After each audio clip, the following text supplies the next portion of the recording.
Good job, King. Porterius thinks it's tier 159. Thanks for the big streaker. Anyway, where's that young Heezy? Yeah.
Good job, King.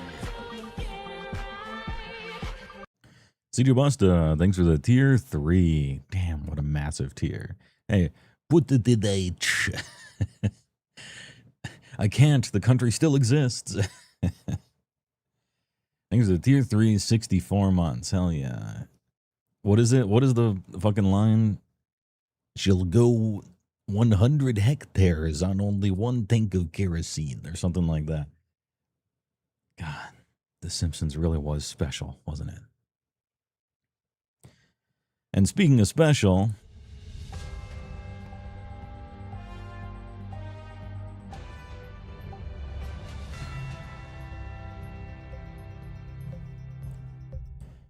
oh shit. Welcome to Mac Norm Donald, unique idea, do not steal. Hitting you with a weekend update. Now, let me move him around. Hitting you with a weekend update. Moving around like a puppet. Well, it's official. We now have the world's first trillionaire with a T. And get this, he's African American. Now that's what I call a win for diversity. Bum, bum, bum, bum, bum, bum. Speaking of diversity, Ireland in flames as Belfast anti-immigration riots continue, following an attempted beheading in the street, only the most recent in a string of asylum seekers responsible for rapes, knife attacks, and other violent crimes you only care about stopping if you're a racist. Many of which are under-policed, under-investigated, and under-reported on as an official policy of not being called racist even if it costs lives. As for the racist rioters, and racist they are, well, they claim they just don't want destitute third-worlders with a culture of beheadings and violence against women flooding into the country to entirely live off government handouts and every once in a while stab somebody. Us normal people just wish they'd be a little more tolerant. While the murders, attempted murders, and sexual assaults are of course unfortunate, the real tragedy will no doubt be a chilling rise in blatant dicapophobia. And our final story tonight. In a shocking twist, murder is not legal in the state of Texas. Hope the state of California is taking notes. Carmelo Anthony found guilty of murder for stabbing another student to death at a track meet when he was asked not to sit in a restricted area that held all the track students' valuables. In other words, that white kid the teacher told to guard the tent was asking for it. Once again, pitting left versus right and igniting racial tensions across the nation. The left criticized the jury selection, which featured 0 African Americans, although the black prospective jurors that were denied claimed they would not convict a brother even if guilty. That's not part of the joke, although it reminds me of, some other case. His family raised over $600,000 for his defense, but he was so guilty they bought a house and a car with the money instead and left him with a public defender. That's not part of the joke either. Well, I guess it kinda is in a cosmic sense. For those African American parents out there concerned that their son could be next, a sentiment we've seen in interviews and online. Well, as long as he doesn't stab somebody to death for no reason, I'm sure he'll be fine. Well, maybe if he rushed for 2,000 yards in a single season, that one still might work. All right,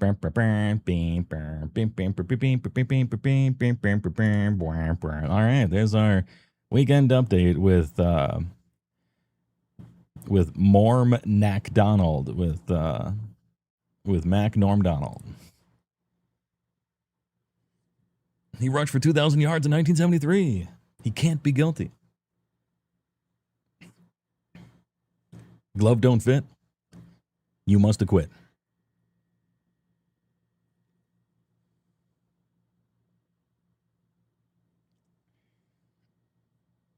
Some other case. Yeah, some other case. Yeah, that Bronco was asking for it.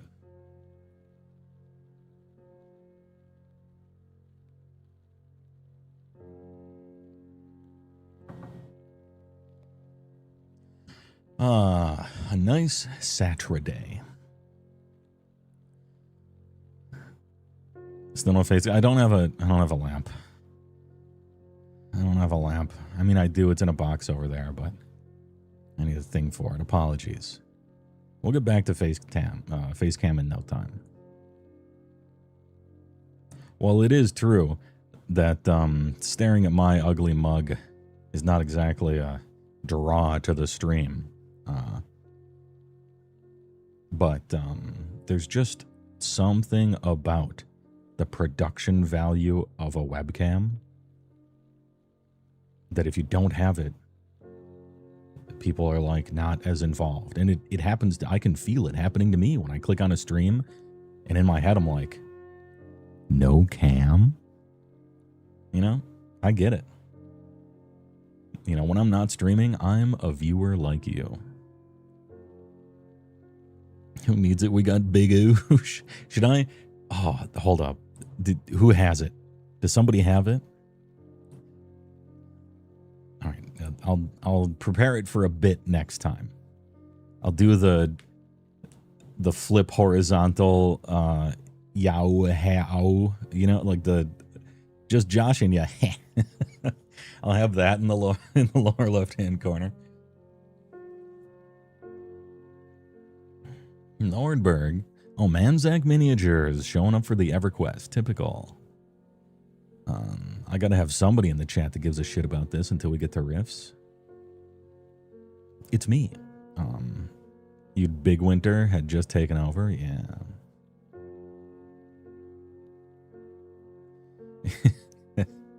Just saying the quiet part out loud. No, that's fine. Yeah, my ego can take it, okay? An important part of being a niche internet micro-celebrity semi-public figure is not being a little bitch about everything. And like objectively looking at the nature of reality and accepting it, you know, as a part of growing up.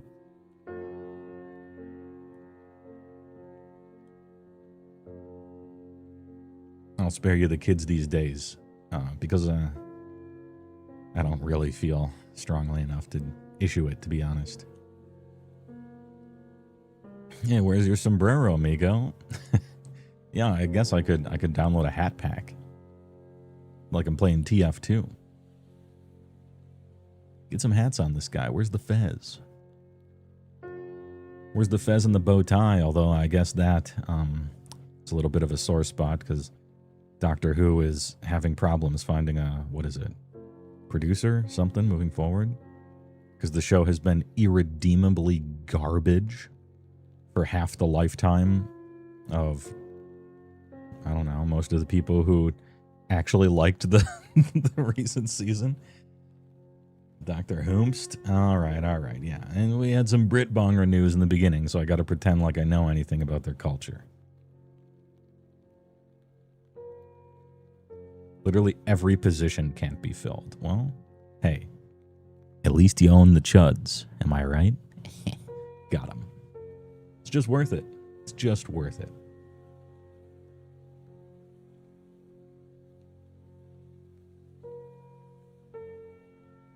Keeping an eye out for the Bipus girl with this footage. Oh, pink hair Chan. She's just walking around. How little did she know that she would be immortalized in some random gooner's stream. It's like pottery.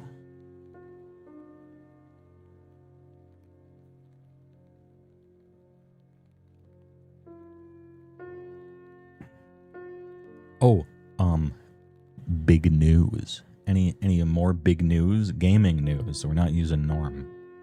Storm and Norman. Self-admitted gooner speaks on EverQuest. Look, the box art. Ooh. Who did the box art for Ever? Was it Larry Elmore? Hold on.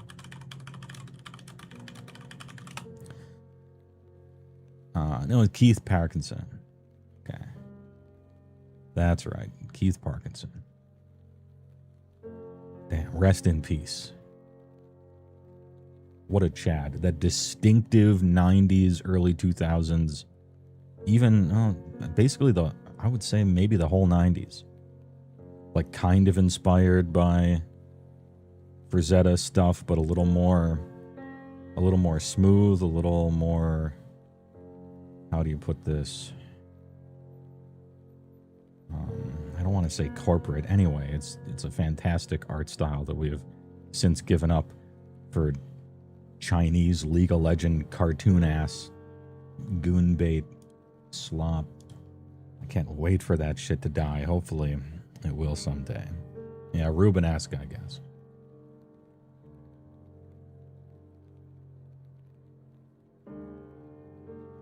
Did you see P6 get announced? I did. Like a horror movie. They're laying in on the suspense, John Doe. They didn't really show anything, right? It's just like a, ooh, spooby, and then P6. Like, we don't know anything about anything. But I'm going to be honest with you, it's a little earlier to be marketing that than I thought. Persona series takes a legendarily long amount of time to develop, historically speaking. And they like to make about 9 spin-offs nobody asked for in between to make some money for it. I thought we were getting, P5 Arena Royale Ultimax or something in between, but hey, all right. The return of Waifu Weekend as soon as P6 comes out. Please, can we be adults this time? Just like the good old days after P2, Can we be adults this time? Asking for a friend. That feeling no former Gyaru Hag. That was from some mobile game. Yeah, I got baited. Persona 6, GTA 6, Elder Scrolls 6, which cooms first? Even though delaying the game forever is a meme, GTA 6 and it's not close. I don't even believe they're working on Elder Scrolls 6. They just told the marketing company to say something about it. And Persona is years away. GTA 6 only gets delayed over and over because no game can ever live up to its hype, and they're squeamish about releasing it and having it not make $1 trillion. But the entire country of South America is going to buy it, so that's a plus. Downside, regional pricing. They're going to make $20 from that. GTA 6 had to come out before consoles completely died, otherwise it would have been a problem. Who cares? ES6 is going to suck ass. Well, of course. ES5 sucked ass. And ES4 was kind of like the room of video games. But hey, all right.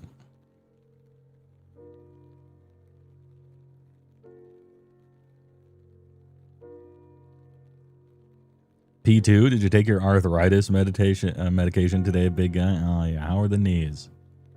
Yeah, old man yelled at Cloud Strife.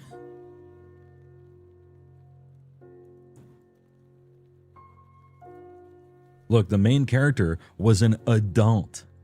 Can you imagine? Brave, bold. And the costumes were great. Giant hearts on the chest there. Hitler was in it. Great game. Bad gameplay, but wacky ass story.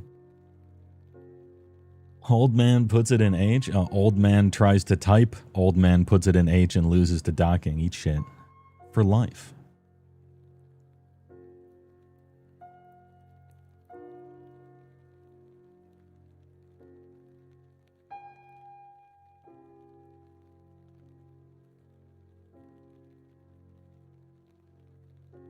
So 2 fun facts. Fun fact 1, the average American is now closer in net worth to Jeff Bezos than Bezos is to Elon Musk. From a purely numbers standpoint, maybe, but that's obviously not true in reality. But it's funny. Big numbers, right? 2, with Elon's money, he could buy every major league sports team in America and every Honda Civic ever made and still have $26 billion left over. Damn, that's not a lot. Dude, that would cost $980 billion.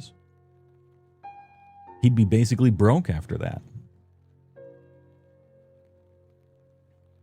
Also, if he tried to actually realize those gains, it would be a lot less than that. And he would tank the value of his company and put 600,000 people out of work and all this other stuff. So don't ever confuse net worth for actually having that much money. It doesn't work like that.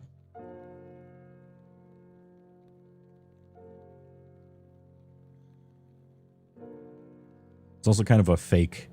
Yeah, Regal, you're right. It's kind of a fake trend of valuations. It's funny to talk about in that respect, but it's almost like purposefully misleading in a certain way. I saw some list online where they're like, Elon Musk, adjusted for inflation or adjusted for something, is now the richest person ever to have lived. And I'm like, no, I don't think so.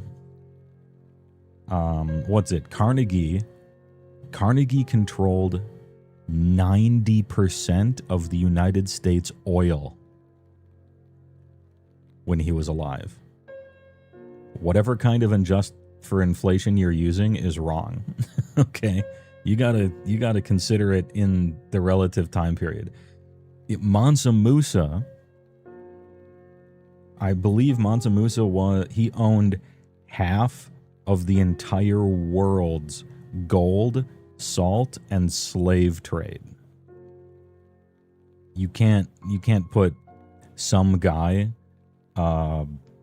with a fucking company on the stock market above that. I'm sorry. And Dracula Flo was pushing bricks for him before you even became a Type 2 civilization. Or whatever the fuck that line was.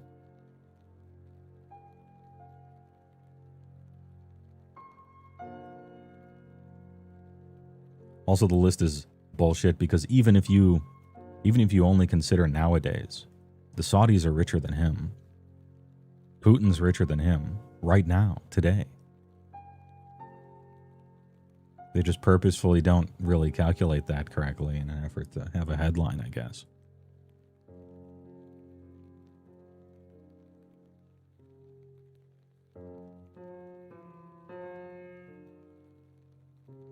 Imagine if you just said all this, bought EQ, and remade it with good devs. Oh my god.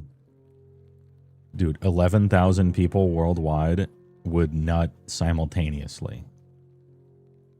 Project Melody would shiver in her sleep as if a ghost walked across her grave.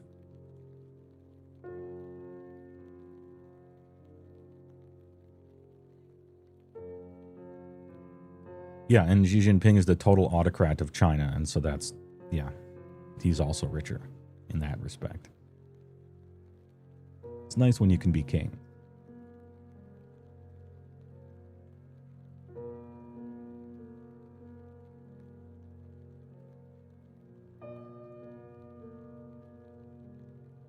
Anzac Managers just posted a big quest in a hobby congress if anyone wants to weigh in. Is this something I'm gonna look at on stream before we get on into it?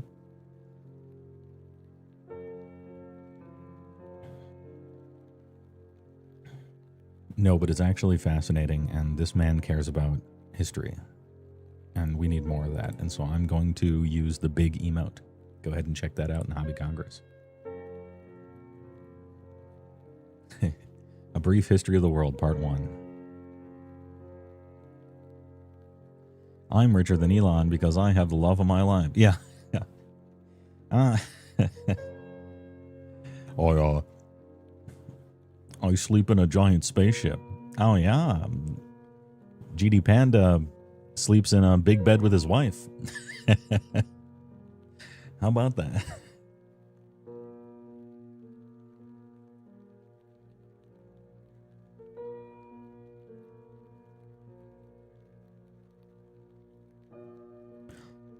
Mansa Musa once spent so much money on tourist goods in Alexandria that it nearly permanently caused runaway inflation for decades. Yeah, he would go on, when he went on vacations and stuff, he would essentially accidentally bomb the economy, just destroy the economy of everywhere he went because he was so rich.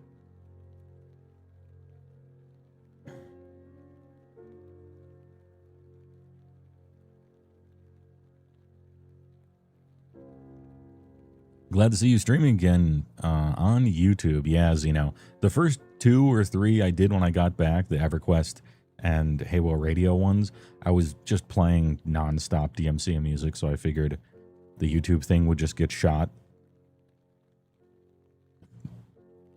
But now we're back. Back in the swang of things. I know that mobile users prefer YouTube app on their phone. Because the Twitch app on the telephone is trash. And I don't know anything about it because I don't use phones except to call people. But I'm receptive to that complaint, and so I try to stream on YouTube as well. However, Twitch has the far better chat. Look, feel, and experience. Like just the structure of the chat and how it works and what it looks like. I can't believe YouTube hasn't spent $12 and upgraded theirs, but here we are. So, you know, every part has its claim to fame. Yeah, don't you guys have phones? Yeah, that's what you installed Love in Deep Space on. Or what was that gooner-ass game that Plib plays? Anyway. Look, match 3, we're going to count you as gamers. Okay? And because of that, phones, most popular gaming console. As long as you count horrendous slop that isn't even rightfully called a video game, as long as you count that as a game somehow, put your thumb on the scale. Any match 3 enjoyers? I find it interesting that streaming platforms can have pros and cons, and yet for games, Steam is the only company that tries. Well, here's the thing, Real. Gaben, hallowed be thy name, right? He's like, I'm going to make a platform.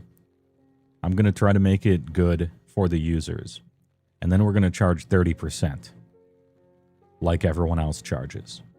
And then the invisible hand of the market will figure out who wins. And then every single one of his competitors grab a shotgun and shoot themselves in the head. Over and over and over. And European countries really don't like this because they don't like success, you know? And so they keep trying to sue Gabe for being a monopoly. But actually, his competition is terrible. That's it. And they charge the same price. I don't see what the problem is. GOG pretty good as well? Yeah, I would honestly, you have players like Microsoft, you know? You have big money, big fucking money behind Gabe's competition, and GOG is the second best.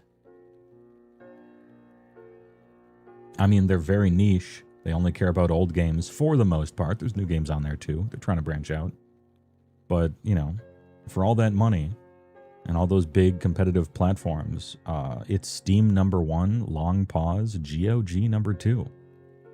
They give you a patch to fix your old game free with it. It comes right, it's like in the little description you can click. And then you jump off the Himalayas and keep falling into the Marianas Trench, and then you get like Origin.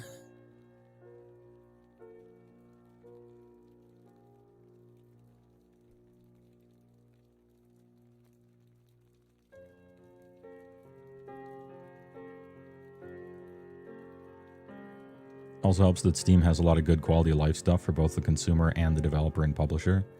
Yeah, you know, it's almost like they're trying to outcompete their competition. You know, Ayn Rand smiling and spinning in her grave.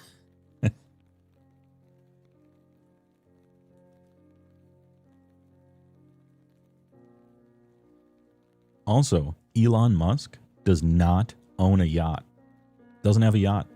Gaben has a yacht. He's got a yacht company that builds yachts. So who's really richer? Also, he looks like Santa Claus, and his customers actually like him. So got that going for you. It's pretty nice. Are you saying the Epic Game Store is bad? I don't know if I would be so bold and brave. But yeah.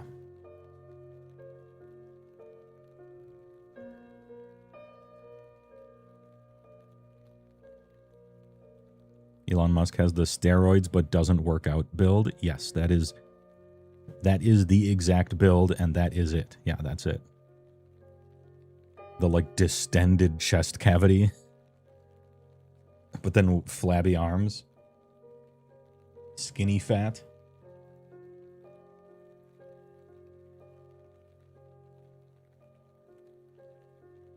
But that's what he That's probably what he does, to be honest. You know, he's got to spend all of his time employing like 500,000 people and raising 5,000 people in his company up to be millionaires due to the stock of his stuff, and creating jobs and helping the economy and all this other stuff, and also not being funny at all and actually kind of pitiable on Twitter. But hey, what are you going to do? Oh, and pretending to play video games. Don't think I forgot. Okay, an elephant has a long memory. Don't think I forgot. You tried to pretend you played Path of Exile 2. You don't.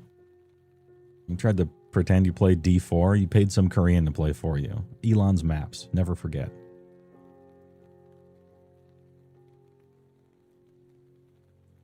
What are you talking about? Him streaming PoE was hilarious. He's very funny. True. Yeah.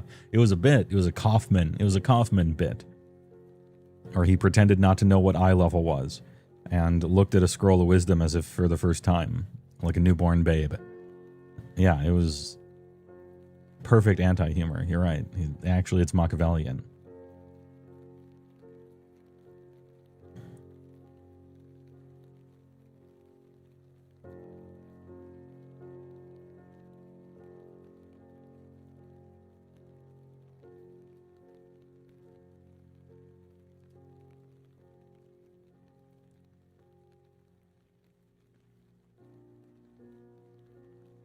Elon should have taken the fruit from the dinosaur puppet sitcom. Do you mean dinosaurs? Not the mama? Holy. Dude, the good old days. Hey, which one did you guys like more? Dinosaurs or Land of the Lost? You can tell me. Any octogenarians in chat?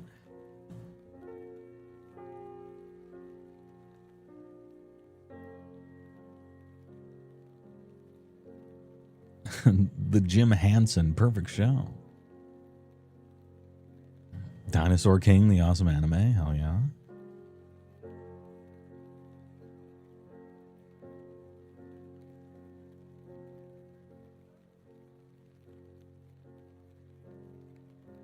Dinosaur the Revolutionary CG Disney film? I don't think I saw that one.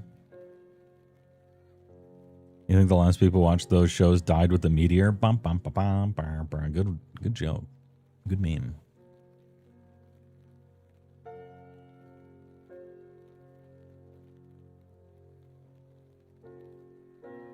Yeah, I did. Somebody posted about it in Discord, GD Panda. They're putting Ninja Scroll back in theaters in 4K. Holy.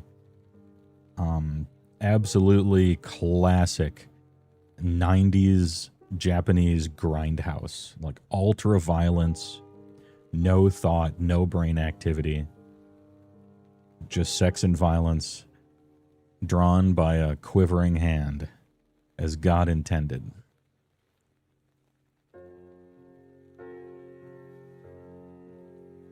Like that Nintendo Direct GIF. They were drawing it like that. It'll be weird going to see a hentai in the actual theater, but hey, you're doing it. I wouldn't technically count it as that. If we're going by the colloquial, certainly not. I mean, hentai just means like pervert, right? So if we're going for a literal translation and just making it generic, yeah, it's certainly a movie for perverts. Like me.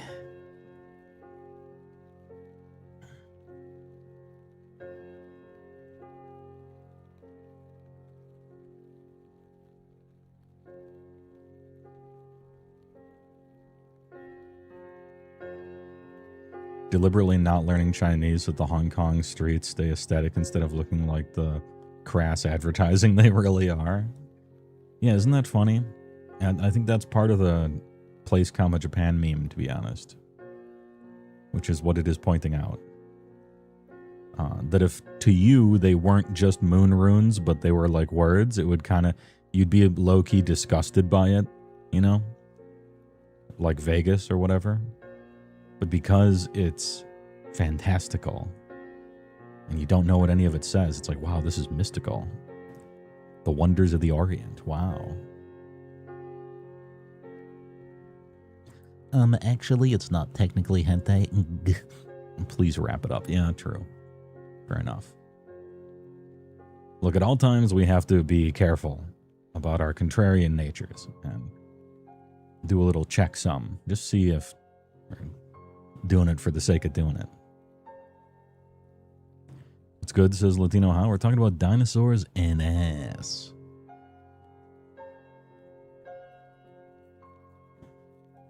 Anyway, they're bringing back Ninja Scroll 4K in the theaters. Quote-unquote hentai in the theaters. What's next? Kaite?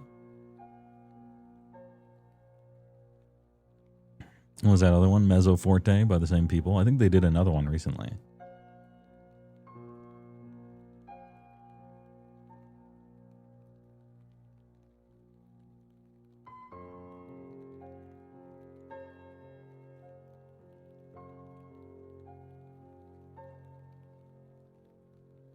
I still remember somebody's blog. There was some like anime review website that was reviewing anime way back in the day. And when Kaite came out, they were like a kind of a normal reviewer person that just got handed this quasi hentai gratuitous violence grindhouse thing. And one of the lines they wrote about it were, I'm not sure why this sex scene is here. It's abrupt, out of place, and it serves no narrative purpose but for showing that one of the characters has a penis the size of a baseball bat. And then the movie continues onward afterwards. I'm like, that's funny. That's kind of funny.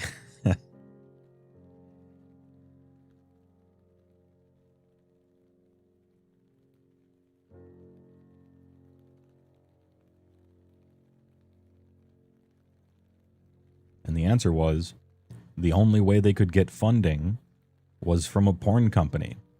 And so they just had to make porn and put it in there so that it was technically a porn, but what they really wanted to do was make a Quentin Tarantino, John Wick kind of movie. And they're like, well, this is the only place we can find our funding. Fucking put some sex in there.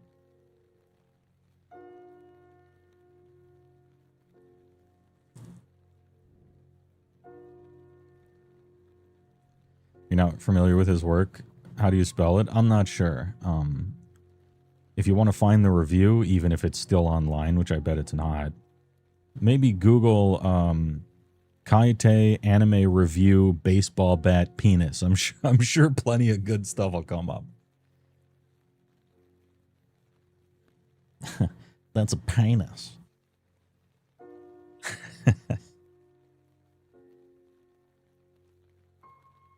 Yeah, actually, it's like how American porn in the 70s had to technically have a plot so that it could technically have artistic merit to be legal, except the reverse of that.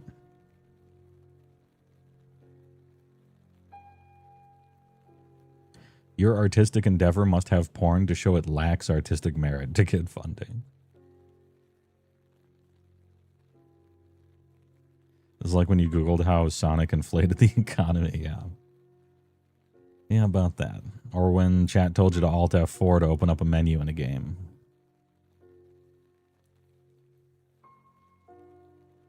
You know, Project Melody has fallen for that more than once. How's that possible? Anyway.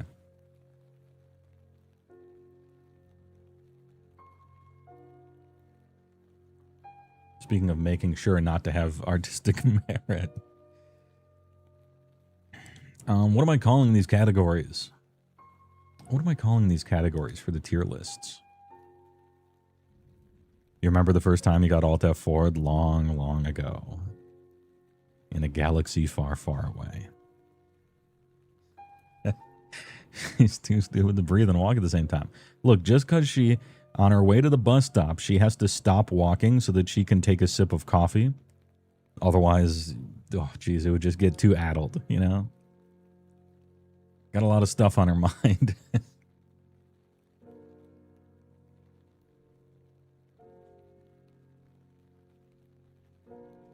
Stuck in the inventory menu, failing to figure out how an inventory works of Baldur's Gate 3 for upwards of an hour, causing the wizard to skip their action every turn and punch instead of cast spells, die to the same group of 3 bandits 3-hour stream later, makes no progress at all, and forgets to save. I love this game.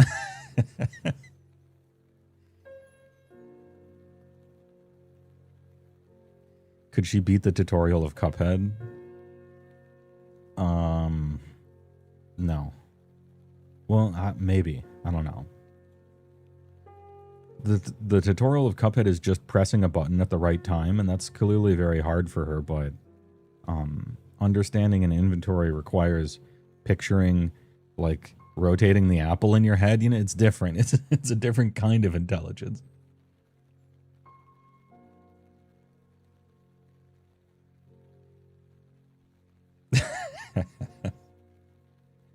Not to show your tech illiteracy, but what does Alt F4 do?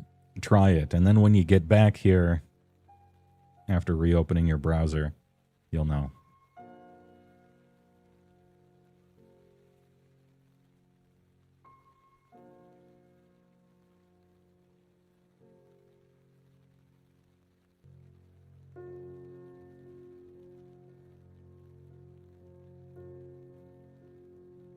Oh, all right, just finished my morning coffee. Taking a sip out of my official commemorative Operation Desert Storm coffee mug. Delicious. Really settled in here in the new apartment.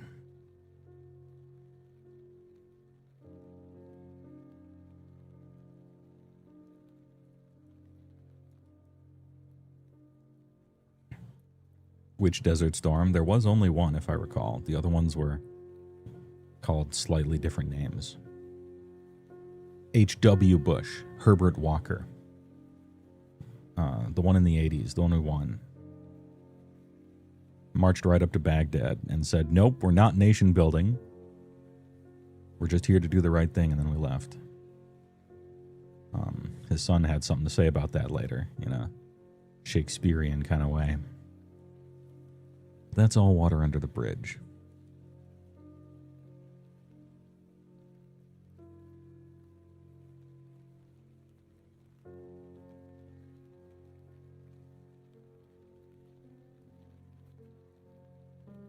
He once sent an official presidential memo about his dog being fat. Yeah.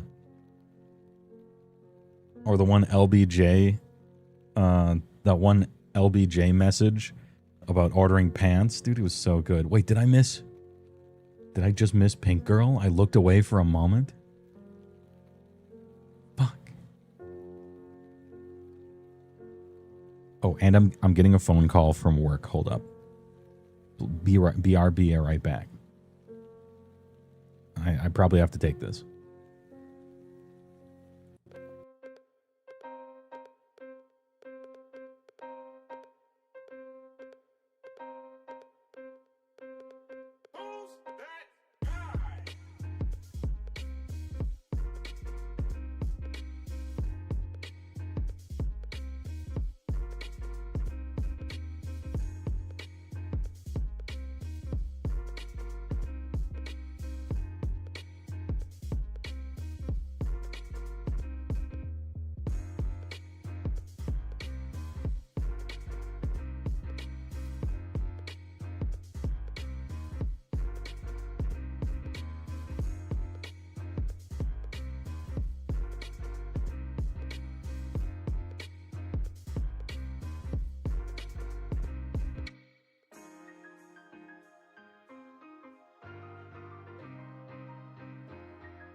Poof.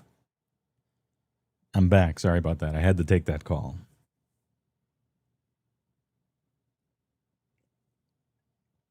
I just had to answer a quick tech question, and we're good. Unfortunately, I'm way too busy today to do any real work. As you can see, I'm just swamped. We got EverQuest to talk about. We got riffs to talk about. We got Norm Macdonald impressions to poorly issue.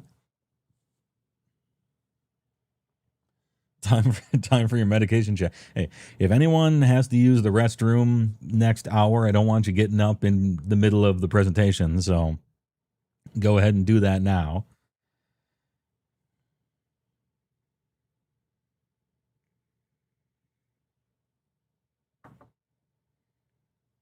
Just tell your boss you're streaming to over a dozen people. There's dozens of us.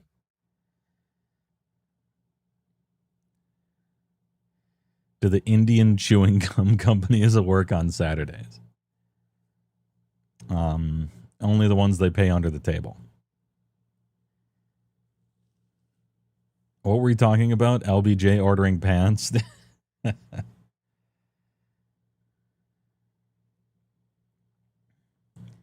One sentence. Oh yeah, I was gonna look up the official presidential memo.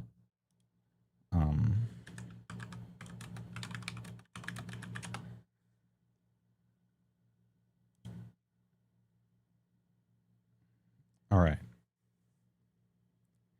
Memo. Important announcement. This is an all points bulletin from the president. Subject: My dog, Ranger. Recently, Ranger was put on a weight reduction program. Either that progress succeeds, or we enter Ranger in the Houston Fat Stock Show as a prime Hereford.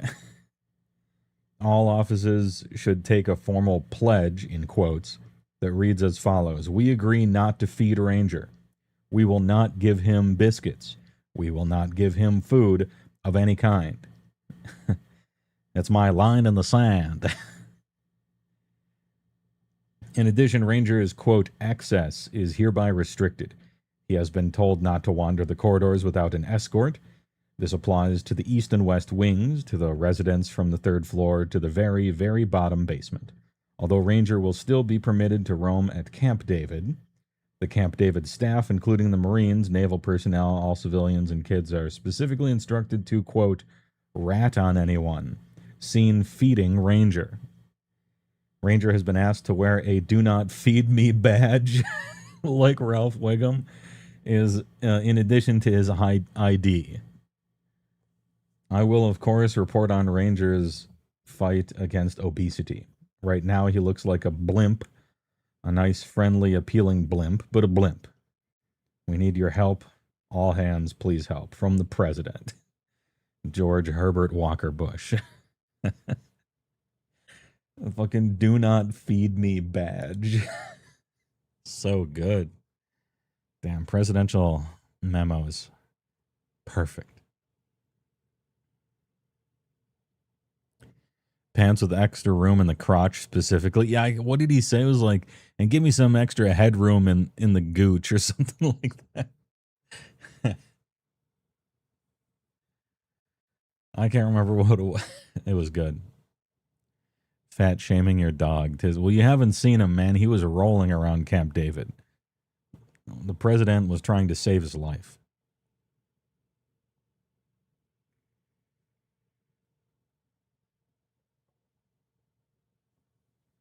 Oh, yeah, the total beer belch, too. And make sure to give me extra room in the bungle down there. Yeah, he was an absolute maniac.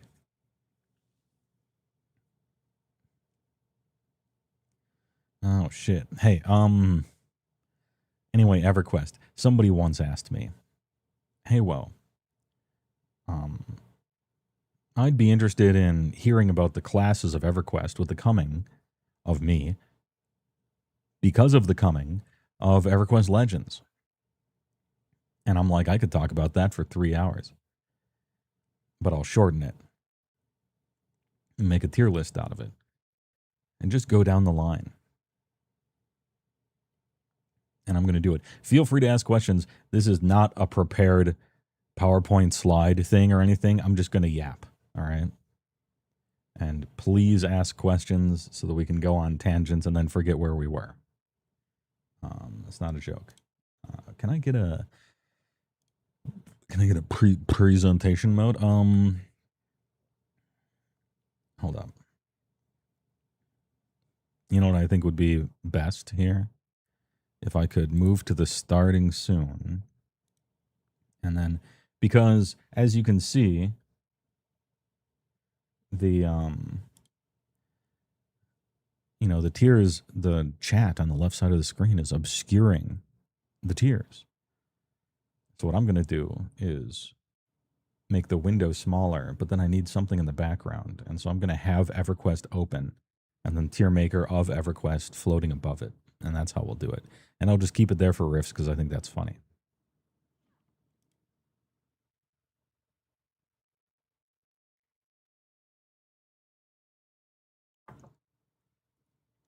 Plebentation mode, yeah.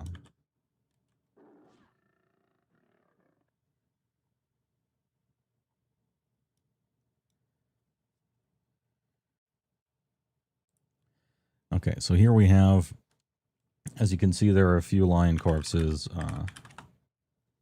What's that guy's name? I'm looking for I got a placeholder here. I'm looking for Tarbull Earthstrider for the Mage Epic. And this particular rogue lion is the placeholder. Talbur. How do you spell that fucking? Hold on. Tarbull. Okay, Tarbull. T-A-R-B-U-L. He is not up. All right. And so every 30 seconds or a minute, because this server speeds things up, this lion is going to spawn. We kill it. It's the placeholder. Every time it's either the placeholder or it's the named unique that we're after. And then the named unique that we're after has a chance of dropping a quest item. For the mage. The mage epic is kind of legendarily annoying and difficult. There's a Phineas or Finnegless drop from Kedge Keep. There's fucking Quillmane. Holy shit. 12% drop on a rare spawn. Kill me now. There's this fucking guy. Anyway, it's one of the Island 7 from Plane of Sky. It's one of the more annoying epic quests to do the mage one. But it's a good one, so here we are. Epic quests, by the way, are one of the really cool things about each class, and I will be talking about them a little bit, even though EverQuest Legends is classic only. No Kunark, no Velios, no SOL, Shadows of Lucklin, no God or any of that stuff. But it's going to go there. Like, the whole point is that we are moving towards that time. And they said that they have the freedom to switch up the EverQuest timeline a little bit. This is sort of like a reimagining side story of it, so they can do whatever they want, which is actually pretty interesting. And they're already working on it. Although we do get front-loaded with a bunch of the races and classes that come later. And technically, Beast Lord doesn't come out until Shadows of Lucklin, and Berserker doesn't come out until, what is it, Gates of Discord, maybe? Or Pop, Planes of Power, Ixar is not a playable starting race until Kunark. Vashir, the cat people, aren't a playable race until Shadows of Lucklin, as you well know, chat. But we're starting with them anyway. So it's like, this is, EverQuest Legends is sort of like Boomer EverQuest Classic Remix Dad Gamer Edition Fast Forward Rewind XRD. The original EverQuest is meant for soloing, but the game is so small you can't find anyone to group with, and so they're like, okay, we're gonna make a EverQuest where you are able to solo, and you're supposed to be able to solo the whole game, just everything, even the raids. And so what they do to allow that is you are 3 people. They're like, what if one person was 3 people? And so you just get to pick 3 classes, level them up, and you get all the shit for all of them. And even more than that, you're technically more than 3 people. Because you can level up all the other classes too and use some of their out-of-combat utility spells and abilities as rituals. So if you have, like, you essentially are given the opportunity as an EverQuest player, and you'll like this because you're an EverQuest player, of filling up more XP bars.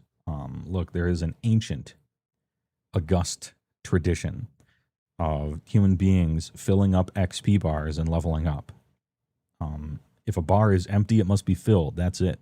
Simple as, right? And so you can technically level up every class to 50 if you want and get all their rituals and stuff. It's just you can only use 3 of them at any one time. And a lot of people will. And by a lot of people, I mean me.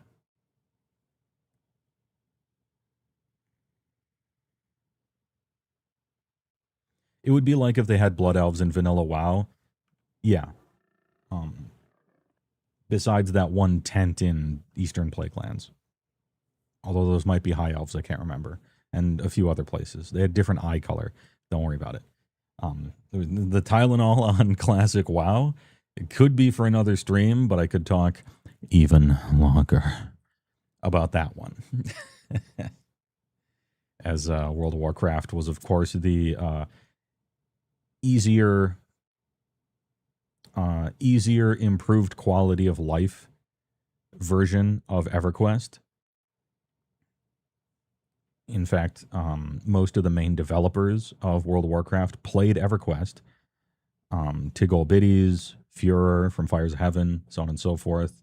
And then they left to make their own game. And they're like, we're going to make it way easier, way more quality of life, and we're going to give it an art style instead of no art style. And we're going to attach it to an IP people like, and the rest is history. Brad McQuaid and the makers of EverQuest got all of their mechanics and stuff.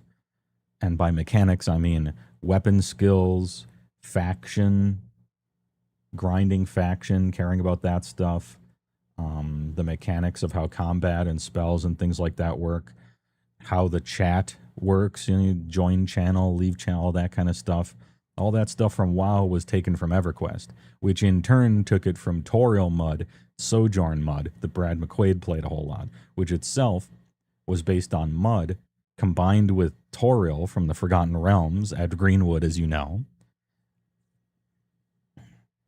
And Mud, which was multi-user dungeon, which is technically the first MMO, but definitions kind of get silly at that point.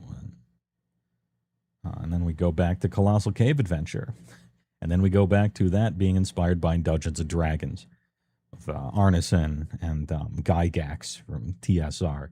And that goes back to being inspired half by Lord of the Rings. And, what was that?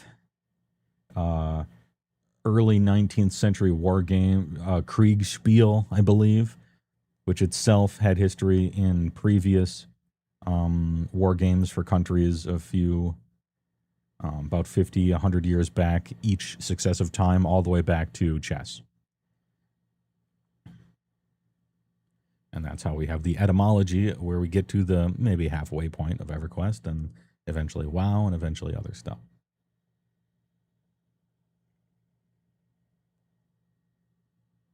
Where was I? You get to play 3 classes. This is how it's going to be. All right? Please enjoy. Wait, did he spawn yet? No, he didn't. Okay. You get to play as 3 classes. Now, a lot of people are going to say, and I did when I first saw this, damn, that's a lot like THJ. And I'm not talking about what your dentist tells you have that makes your mouth hurt when you wake up in the jaw hinge area. I'm talking about the hero's journey. which also had 3 classes that you could combine to become overpowered in a very interesting and mechanically sound way that still captured the look and feel of all 3 of the classes without putting extra ancillary mechanics on top, like a tarp that kind of overshadowed some of them, which, as we will be moving towards, is a bit of my concern with EQL. But I think it'll still be good anyway. All right. Having 3 classes that you mix together is literally where the comparisons to THJ begin and end. If you are looking for THJ2, this is not it. As an aside, the THJ devs are making their own MMO, but it's got different mechanics as well. So if you're looking for THJ2, eat shit for life. No one's making it.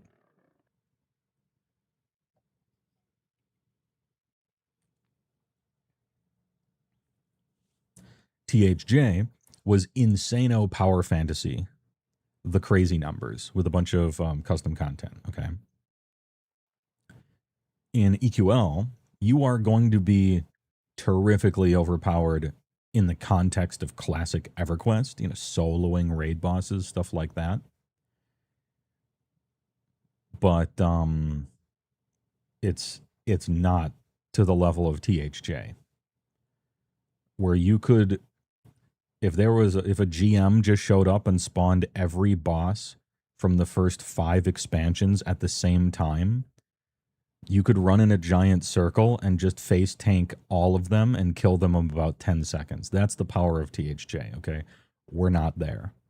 You're soloing Lady Vox and Nagafen, the Draco Lich, if you have a good build, maybe, right? Some of the harder planar bosses, Plane Sky stuff. That's still extremely powerful in the context of classic EQ. It's not cosmic scale like THJ was. Don't worry about it. Now, it's probably the last I'll speak on that subject. You have to choose a main class. This is important. You have to choose a main class.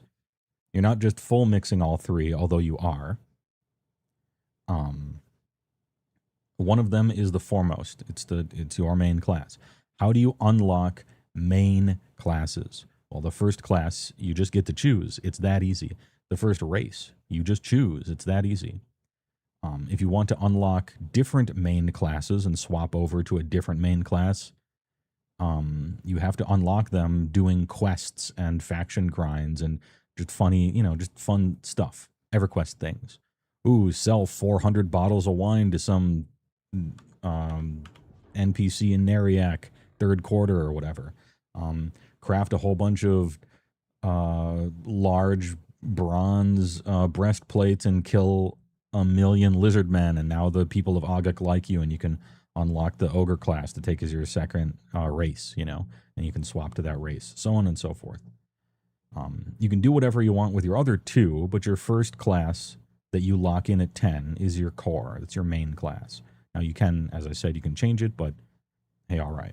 You do get everything from the other 2 classes, though. It's not like Perky Server, EQMU, if you remember that, where you just get the AAs from your extra classes and you have to rebirth and do all this stuff. You get everything. You do get everything.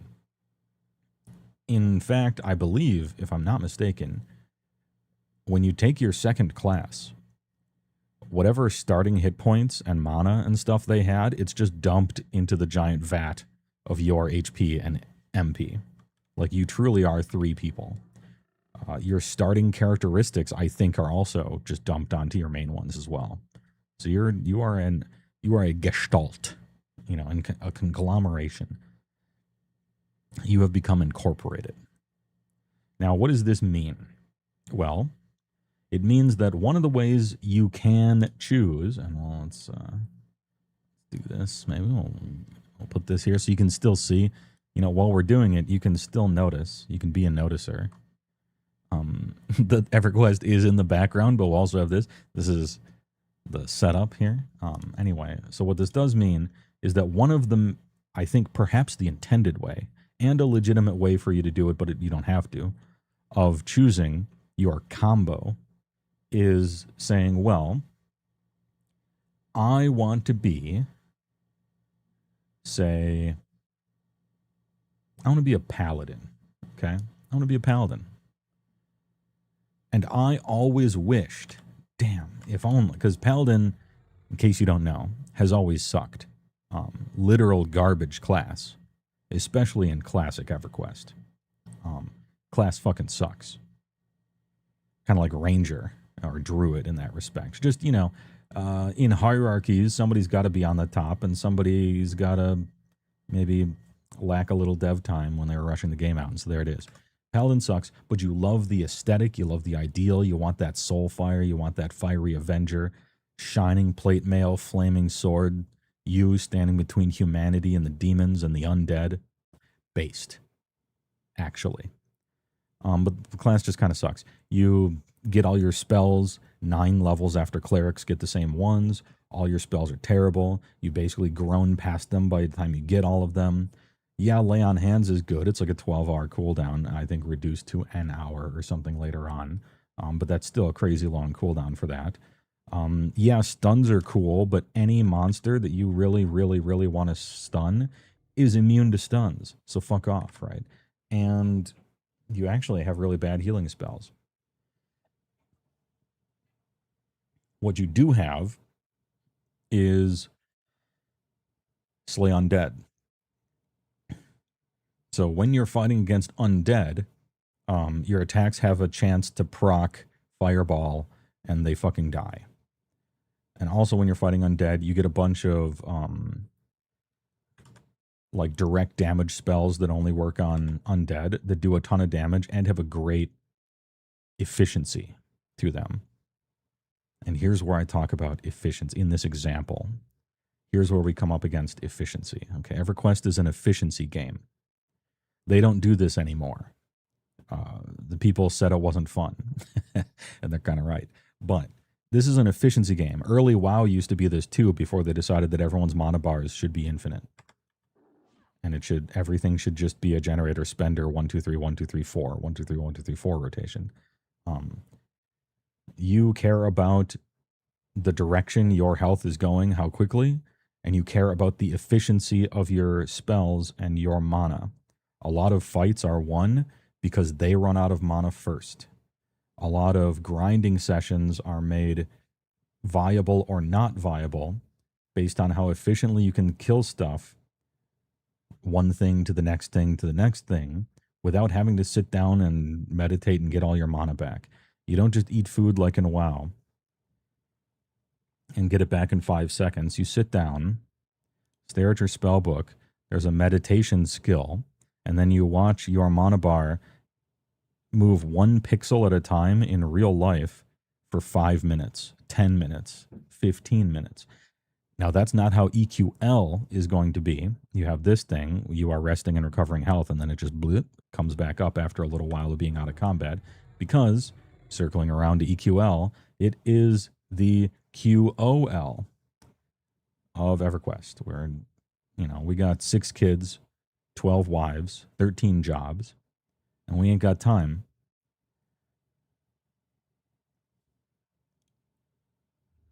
to watch our mana come back for 5 minutes. Anyway, but mana efficiency still matters in any case. Where were we? You like Paladin, and Paladin sucks, but you always wished it was good, and here we have the you can solo anything server. Well, because of the main class thing, you're like, well, my main class is going to be Paladin.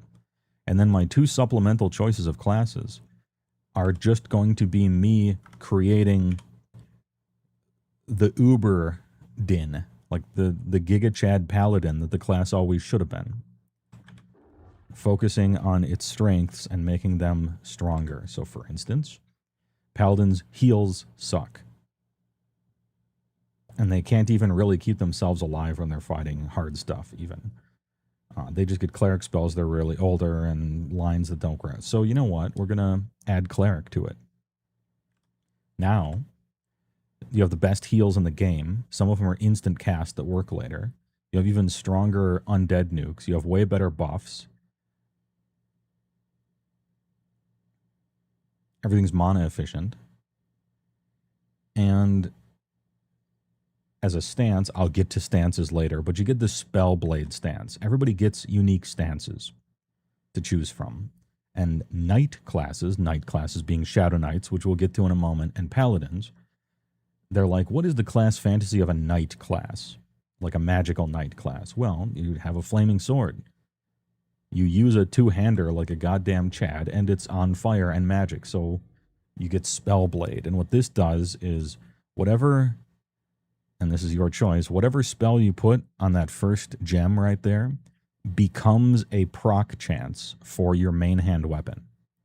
There are some limitations to which spell you can put there, but it's actually pretty far open. Pretty open wide.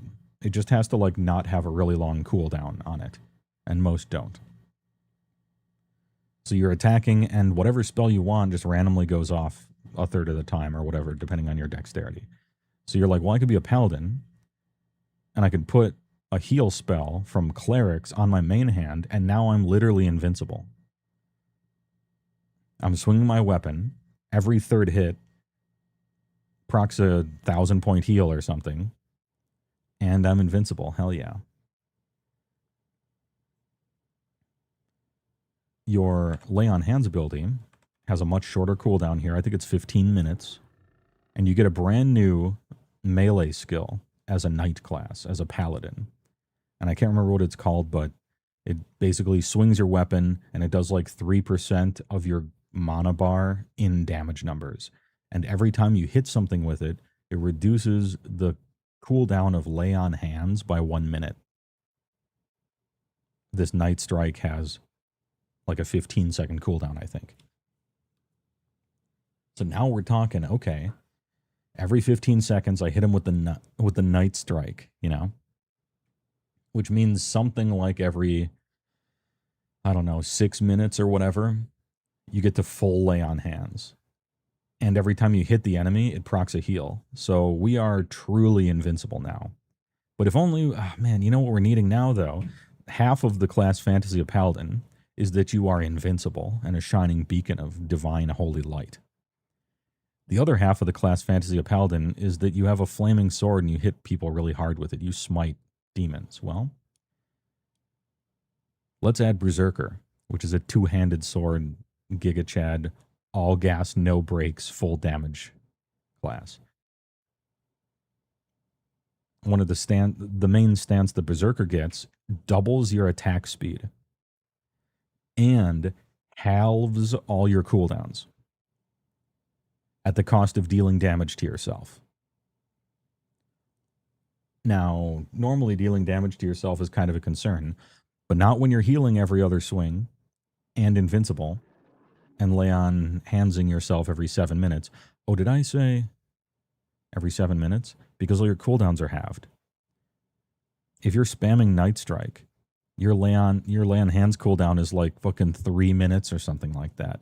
Now we're talking. Okay, so one of the ways to build a class combo is take the class fantasy you want and then feed it human growth hormone until it looks like a Bobo from Double Dragon. And it just does what it does giga. You're a paladin who is strong and has extra abilities in this version of the game, but is missing some key features that you add, and then add, and now you're soloing Plane of Fear like it ain't no thing. That's sick. So that's one of the ways to build for EQL, is building around stances and starting with a class fantasy and then just giving it steroids until it's giga.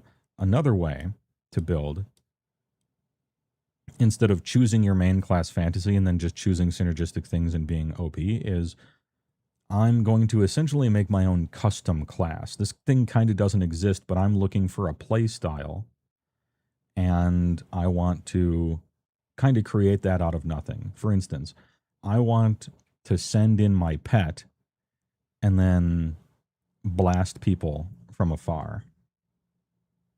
So maybe I'll go Ranger. So I'm shooting people from afar. And then I'll go Magician. So I have a pet tank. And then I'll go Beast Lord to juice the pet tank up crazy style and get a lot of, combat bonuses when I'm sitting back and shooting.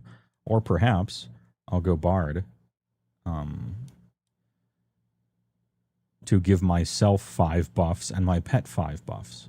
Or maybe do a Beast Lord instead of a Mage to keep it like that. So there's a few different ways you can build stuff. Nothing's wrong. And there you have it. I'm going to be alt-tabbing every once in a while to kill a rogue lion. This is riveting gameplay. But you don't understand. It is. We're sort of distilling down the nature of what an RPG is into its base elements and using game knowledge to get ahead while watching bars fill. It's pure Tylenol, baby. Anyway, and spent time translates into power. The way to get power is by increasing game knowledge and spending time. It's fair. It's a colorblind system.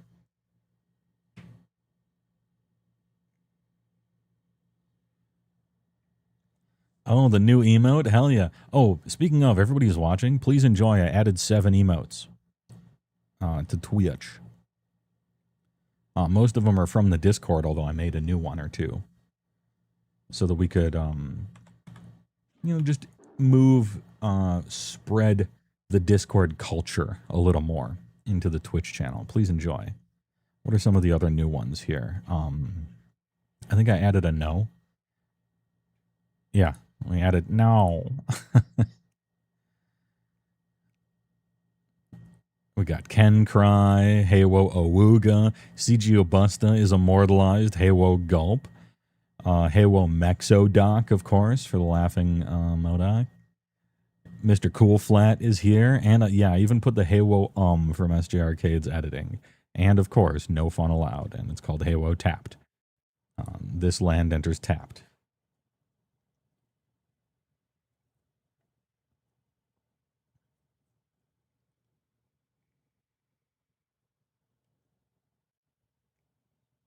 So now I'm going to go through the classes, organized in a few different ways at first to help you think about them, depending on how you like to organize your thoughts. Oh, I forget. Yeah, the Beef Bowl. There it is. HeyWoah Mega Beef Bowl from Ayaz. Dude, P6 when?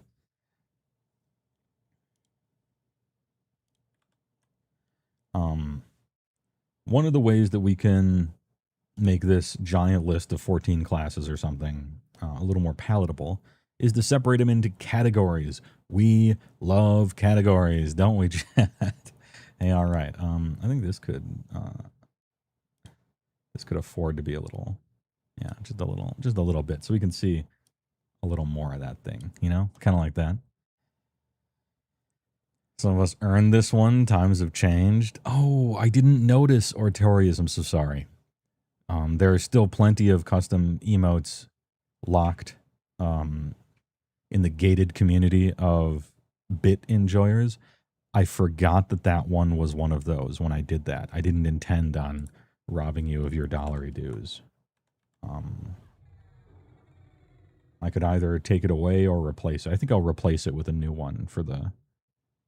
We'll say everybody gets the beef ball, but then I'll give a new one to the bit enjoyers. Brandon Big Pizza. Oh, very good. Yeah, categories are lifeblood. So here's how we'll do it. And I'll do it in a few different ways first. We'll start with the most classic categories, the golden triangle, okay? Tank, healer, DPS. The tanks are as follows.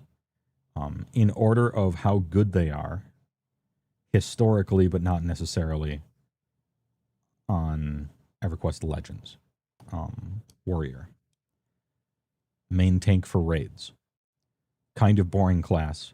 Has a bunch of disciplines that all have to do with taking something like 50% less damage from all sources for a certain amount of time, with long cooldowns that they chain together to be invincible for a real long time. Aggro mechanics, and not getting feared. Their numbers are the highest.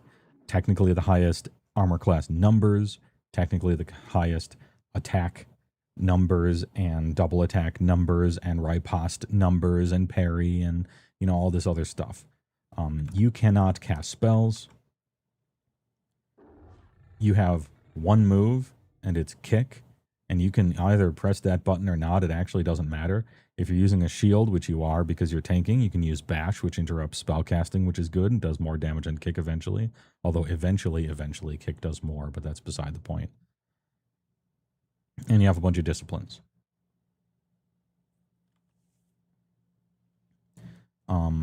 In EQL, this class sucks because everybody else got free candy for nothing to make them OP, and Warrior has not been addressed yet. They are working on it right now, so have no fear. One of the things they did get in EQL is essentially like a whirlwind ability. It's a little combat ability with some amount of cooldown on it that you spin around and you cleave. You cleave a group. That actually is really good. It's kind of like a little bit of an ARPG style of EverQuest. There's a little bit of an ARPG injection in here. And as we all know, melee splash damage is something that often gets added to Diablo 2 style games over the course. The second tank class is Shadow Knight. And Shadow Knight is arguably the most powerful class in the game, and always has been and always will be. It's one of the few classes that truly can solo all the way up in the normal game. Because you are a vampire. You're a vampire anti-paladin.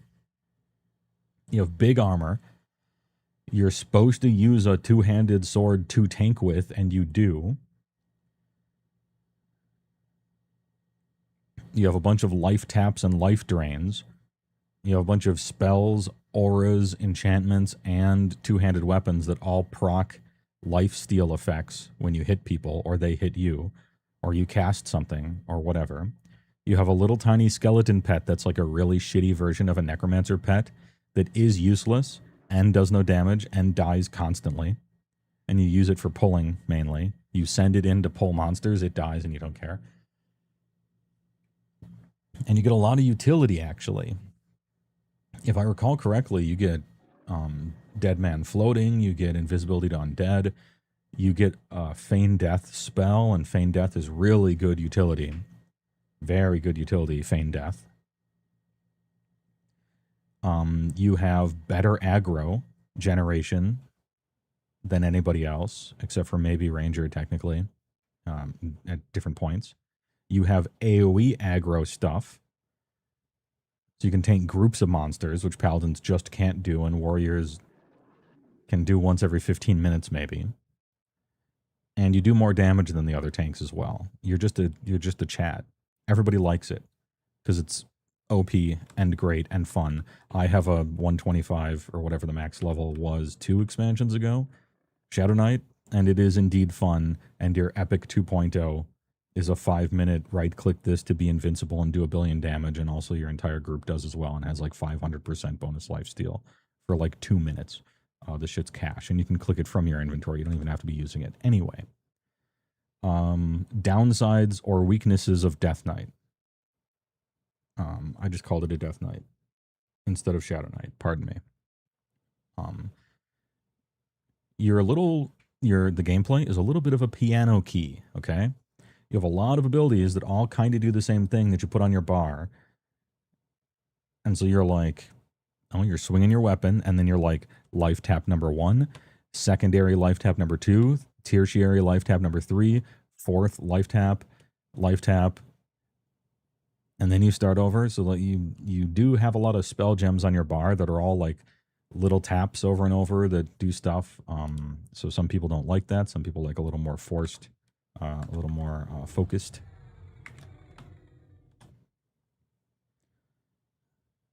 What would you call it? Rotation is hard because when EverQuest came out, there was no such thing as a rotation. So rotation is a bit of a weird word to use, although later in modern EverQuest there are indeed rotations, and they're actually really long and complex.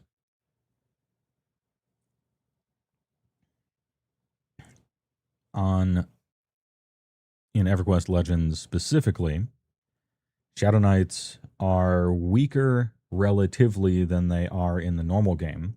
Although in the normal game, they sort of tower above most other classes for fun, power, and so on, and survivability and damage and everything. And the reason is you are the opposite of Paladin, you get Harm Touch.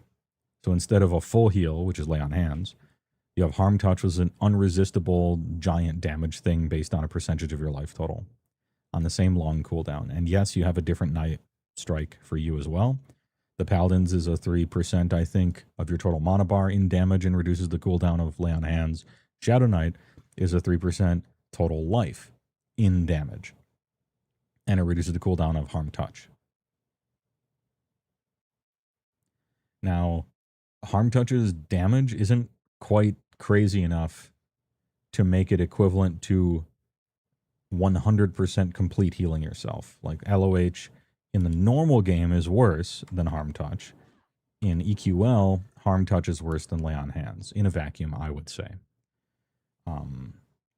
The reason EQL Shadow Knights are nerfed is because you can no longer gain more life than what you steal. It used to be like, oh, you do 100, but you have all these abilities and you're itemizing in such a way so that your heals are huge. So even though you do 100 damage, you heal 600 or whatever.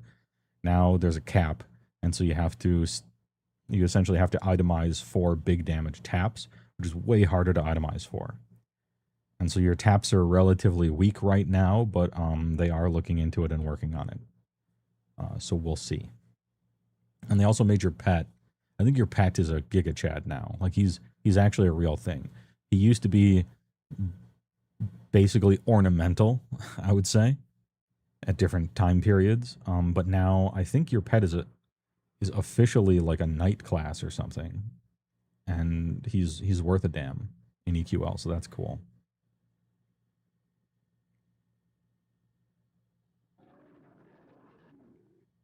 The only weakness is how classic design trolls who can be SKs are stat-wise kneecapped compared to ogres, which can simply be seen as fantasy racism. Also, the troll regenerate. The regeneration of trolls was actually really good in real original EverQuest, but in EQL, everybody's stat numbers are so crazy that the regeneration doesn't really matter. Frontal stun immunity is just way better, which is what ogres get. Now, I believe they're giving us AAs so that tanks will be immune to stuns anyway, which tanks the usefulness of ogres as a race besides looking like a giant fucking pizza, which is funny. And originally in EverQuest, different races required more or less XP to level up because of, quote, how powerful they were. And somebody can fact check me on this, Halfling were the fastest levelers because that race needed the least XP to level, if you were that race. And I think trolls were the slowest. Even slower than ogres. Further punished. But hey, all right. Oh yeah, in EQL, the SK pet is the Shadow Knight pet is a Shadow Knight. And if you're wondering if the pet harm touches, it does.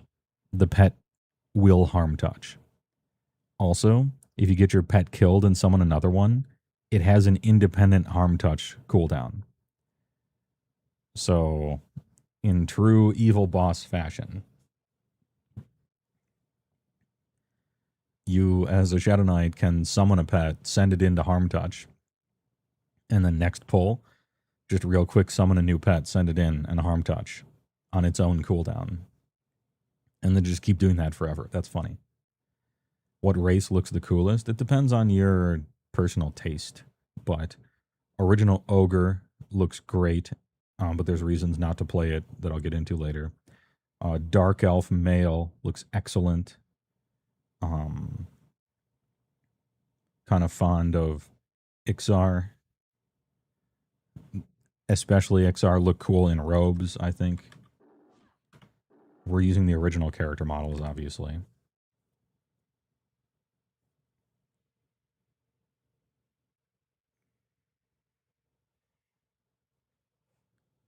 Troll SK had the slowest XP gains. Yep.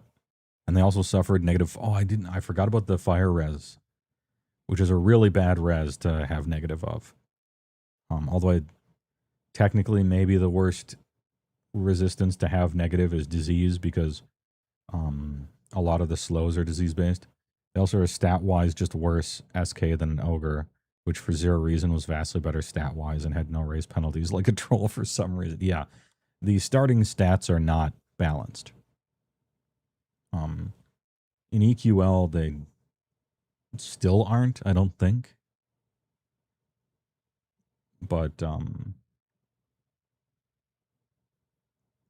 the exponential power creep of people's stats and stuff made what race you were stat wise absolutely positively irrelevant very quick.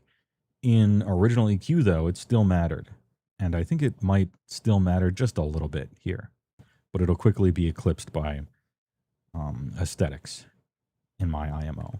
All they have to do is look, that the tap nerf, fine, but like maybe figure out a better formula for it, and SKs are back at the top. Don't worry about it. Warrior, they're cooking on. We'll see what they're doing. And the third, but not technically final tank, is Paladin. In the real game, Paladin sucks and has always sucked. And even to this day, isn't very good in the modern game. But in EQL, they're downright overpowered. They made Paladins good. You get lay on hands on a very fast cooldown. Night Strike kind of fixes their class for them. You can combine it with... You get Night Strike as both of these to turn somebody else's, or even one of your spells, into a proc, which just like completely fixes the Paladin class. And for Shadow Knight is a really good bonus. Remember how with Paladin, you could be like, well, a Paladin is kind of like a cleric fighter, so we'll add cleric so their heals are good, and then we'll add berserker so their damage is good, and now they're overpowered, And that's true. That works. If you want to be the ultimate Shadow Knight version of the ultimate Paladin, well, Shadow Knight, Necromancer, Berserker, Giga Chad, SK. Because the Shadow Knight taps are tiny because they're trying to be balanced. The Necromancer taps are massive and mana efficient. And you Spellblade one of those Necromancer, or one of those Necro taps, and you are Drain Gang. You might as well halve all your shit as well. Anyway, so there's ways to play all of it by leaning into the thematics of the stuff.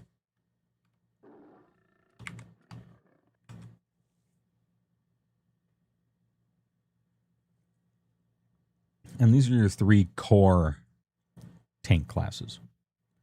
Kind of invincible as soon as they fix that one thing. Good AoE, good damage, lots of damage.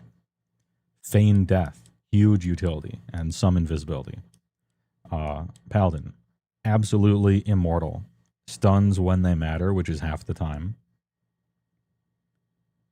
And works well with others. Technically the highest numbers, but that does not at all even come close to compensating for even 20% of what these two get, or you're just kind of not great. But does have cleave and has a bunch of disciplines, so when they're cooking on this, maybe it ends up being really good. We'll see. Now there's another tank class, but only really in classic WoW, and that's Ranger. You get chain armor, which is still decent armor. These guys get plate. And your aggro is actually really high. If you're playing like P99 Ranger or something like that, you can hold aggro and reasonably kind of tank as a Ranger. They move over to bows as the expansions come out, but right now there really aren't any good bows except for that one quested bow in Plane of Sky. But that's like at the end of the game anyway. You're a dual-wielding attack class who can sometimes kind of tank, and so as a technicality, we'll put them here. But really, they're Mr. Strider from Lord of the Rings, so they can kind of do anything. since I'm putting them here in the first place, I guess we'll talk about them anyway. This is another class they need to cook a little bit more on. And it's another class that in original EverQuest, they needed to cook a little bit more on as well. This class sucks. It sucked for a while, and it sucked in original. But what you get is good attack AAs, and we care about the attack stat because that, in the formula, depends on how much you miss or not. Dual wield, get bow stuff. You have tracking, and tracking is basically a packet sniffer that shows you where creatures are on your map. It's cheating by the rules, and Ranger gets, in EQL, just about the whole map to show you where stuff is. And let me tell you, the difference in doing your epic quest when you know where monsters are on your map and can just like, target Tarbul. Oh, there he is. Go fight him. Oh, he's not up. That will not save you minutes. That will not save you hours. That will not save you days. That will save you weeks in questing and doing epic quests and target farming and all that. It really can't be understated how good that kind of thing is. But that's it. That's all they got. I'm kind of looking for more. Big quality of life on finding stuff, but it won't actually help you once you get to end game and you're like trying to solo gods and stuff. You get druid spells later than druids do, much like paladins get cleric spells later than paladins. Like, for instance, when you get level 9 or 8, you get like level 1 cleric spells. So you're like 8 or 9 levels behind, sometimes less, sometimes more. And so by the time you're getting your spells, it's like, oh, you know, I get an AC buff that gives me 14 AC by the time I have 500, and then it just doesn't matter anymore. That's the problem with hybrids, is that they just decided you would get the real class's spells late enough so that those spells kind of suck. And everyone kind of has a problem with that as hybrids. So that's true for paladins. That's true for Shadow Knights stealing Necromancer spells, but some of the taps are still worth it, so you can piano key and stay alive. And that's worth it with the Ranger for the Druid, because the Druid spells are bad anyway, and then you get them late, so yeesh.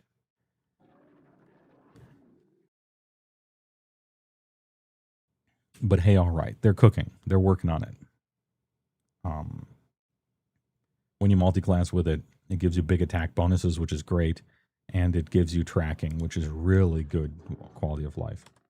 And much later on, almost certainly with the first expansion, or if you get to Plane of Sky and do the quest, you finally get a sick-ass bow and you start doing real kind of grown man bow damage, if you're trying to do that in a class combo that's not trying to face tank stuff. I think maybe you get sneak of some sort as well. I don't know too much about Rangers. And there's still kind of a work in progress that I've seen so far. In EQL, the base stats are the same. Yeah, and you don't get to disperse your points, you just get them. Yeah, I heard that too.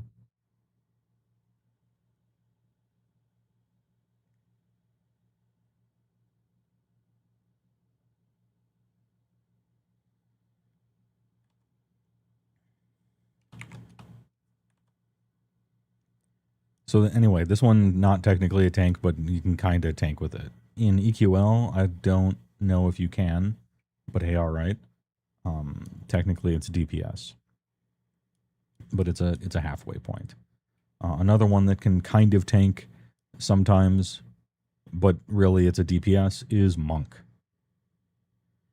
And the reason Monk can tank is because their evasion is really good, and they get a bunch of shield block abilities when using two-handed greatstaves.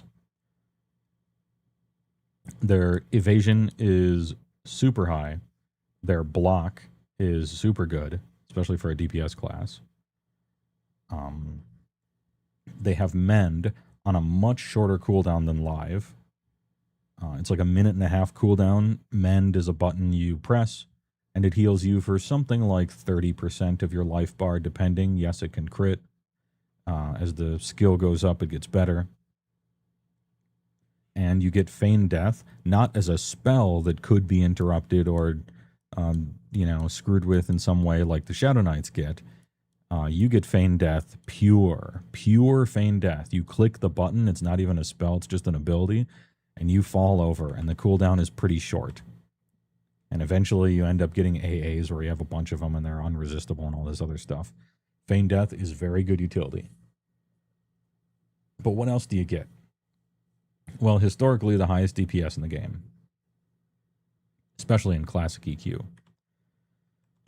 If you played on original rule set game, like on launch, a monk using bare hands, like putting no weapons in your main hand or offhand, will get you like closing in on the better DPS in the game from 1 to 50. You could be holding on to nothing and just punching and in a raid and doing great. Like, that's how good your hand-to-hand ratios are as you level up. And also a testament a little bit to how shit all the items are in the base game. But, we'll get to that when we get to that. That won't work here. You won't just be not using weapons in EQL. Because EQL has that system where you find an item, if you find another of that item, you can combine them up to make it a +1 and all its stats go up. And then you can combine those into a +2 and all their stats go up, and so on and so forth. I think the max is 10, but you suffer a lot of diminishing returns after 5 or 6. And with that amount of boost to the stats of stuff, you will actually be wanting to use weapons as a monk. But that's not a downside. I won't really be talking about epics, except as a note for the future, because as we know, epic quests came with Kunark, with the technical exception of Paladin, who get Ghoulbane early, and that kind of inspired the creation of the epics for all of the classes, and then eventually you get Soulfire and Flaming Holy Avenger, Flaming Avenger, whatever it's called later. Weapon is like overpowered for fighting undead, but otherwise it just has really good stats and ratio, but not that great.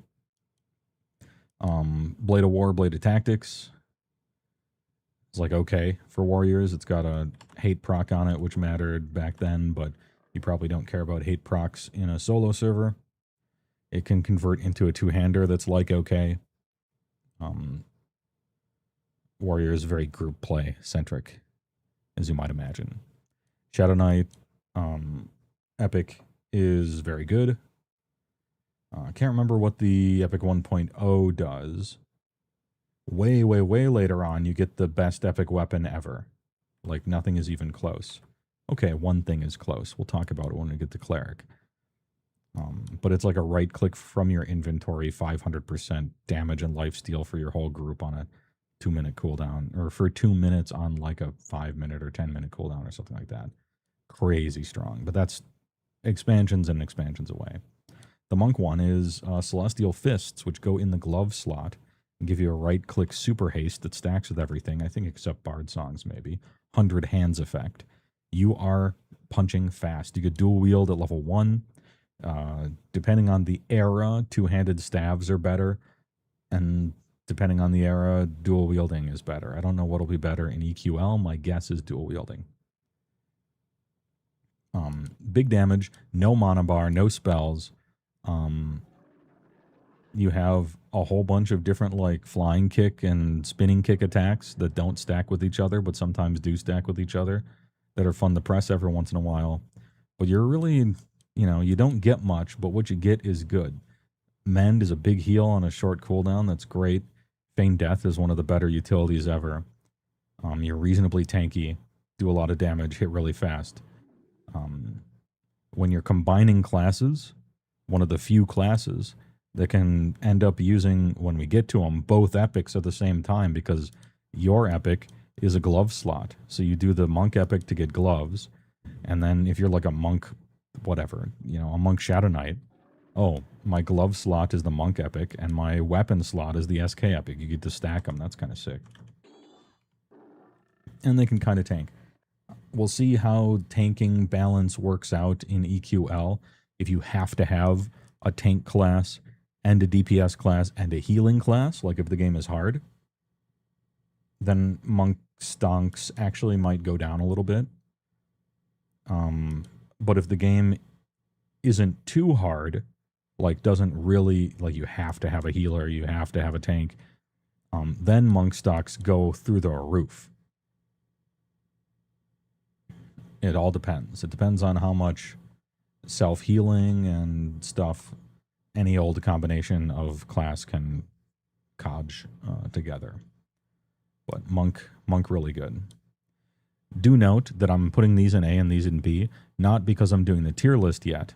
Just I'm differentiating tank classes with halfway between tank and DPS, and then DPS, and then heals, and so on and so forth. I'm organizing it via category first, and then we're going to, after that, put them all where they need to go.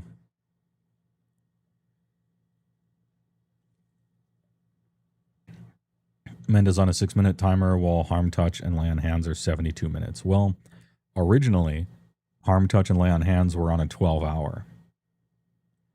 And then they went down. And then they went down again. And then they went down again, and so on and so forth. On EverQuest Legends server, and don't quote me on it, but I believe this is the current iteration on the EQL servers, the quality of life ones, I think Mend is 1.5 minutes.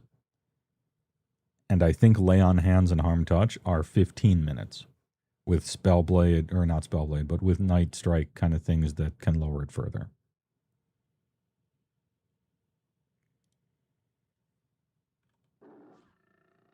And also it should be pointed out that unlike Paladin and unlike Ranger, Monk is pretty much great always. They were the best DPS in original EverQuest. And while they're not always the singular best DPS, they're just always great. I don't think they ever get worse than good in the history of EverQuest. They're safe. They're a safe choice. Oh, I should talk about pulling. They're like the pullers. The pullers. They're very fast. They can split up camps by feign deathing, and then half of them start walking back. You get up again, and then you move a little bit and feign death again. You can break up camps so that they're more manageable. Pulling was a big deal in original EQ, and may or may not be on EQL. We'll see. But Shadow Knights technically can because they have feign death. Monks are the premier pullers. Bards can also do a pretty decent job at it. Some other classes can as well, but really I would say Monk best puller for sure. And then Bard or SK.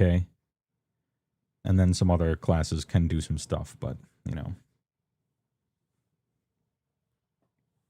Monks get ridiculous during Velios. Yes, they do. You mained one during that era. Yeah. That's why I'm putting them in the halfway between tank and DPS thing, although they are, like, super good DPS as well. Oh, TOV. The stats. Anyway, great class. Who else is halfway between a tank and a DPS, or are we done with the tank DPSs?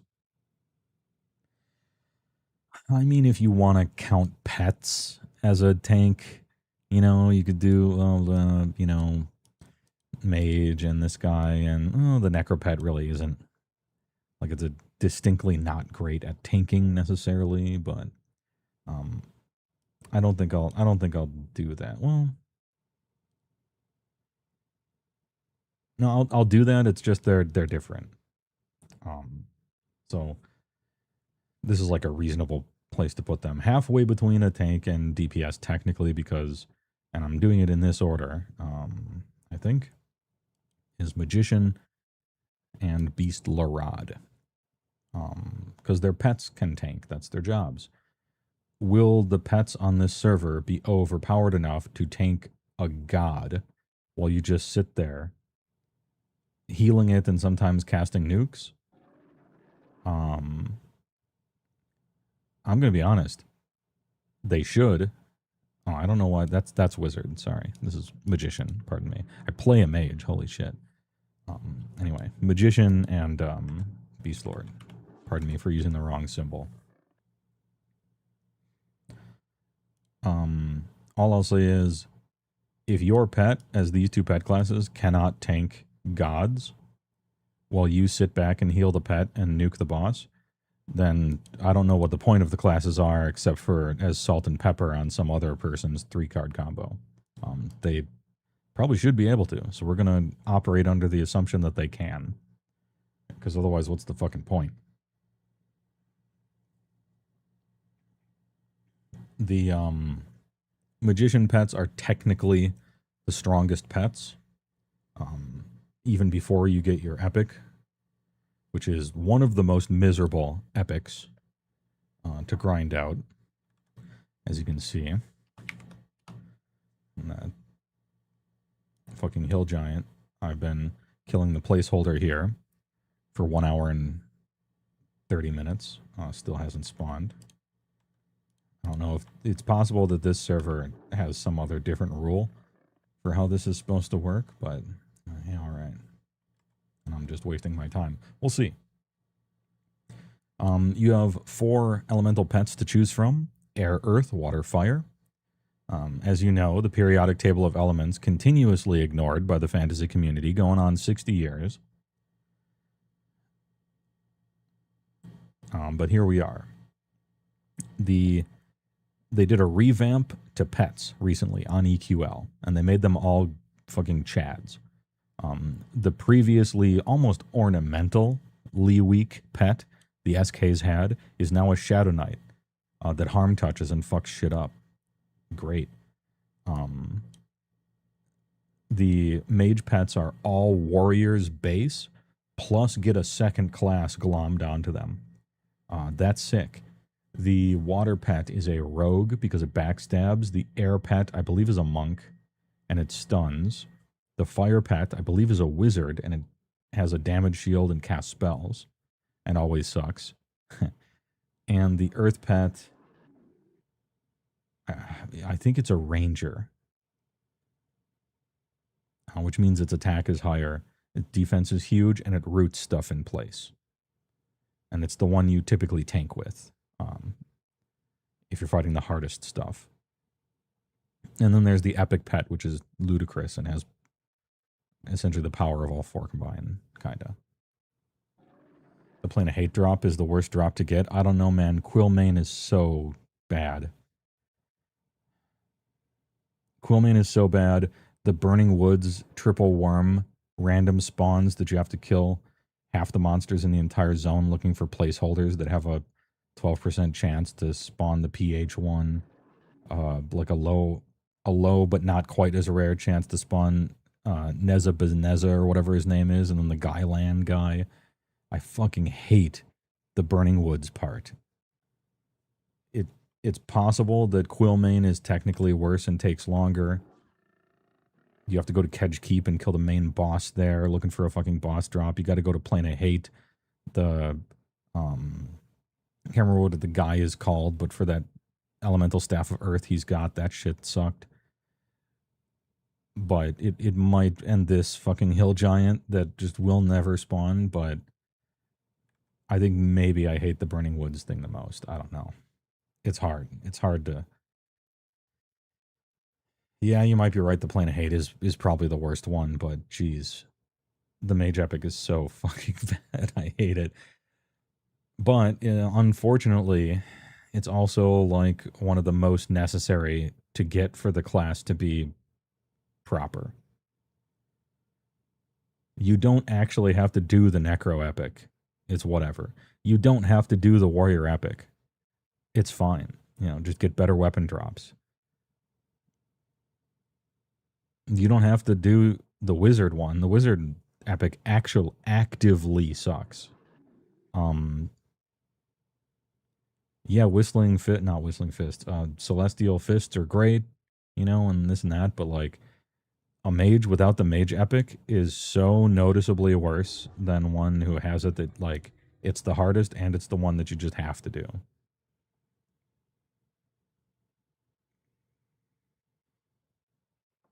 Anyway, don't worry about it. The epics aren't in the game yet, and maybe they'll be different by the time Kunar comes out. We'll see.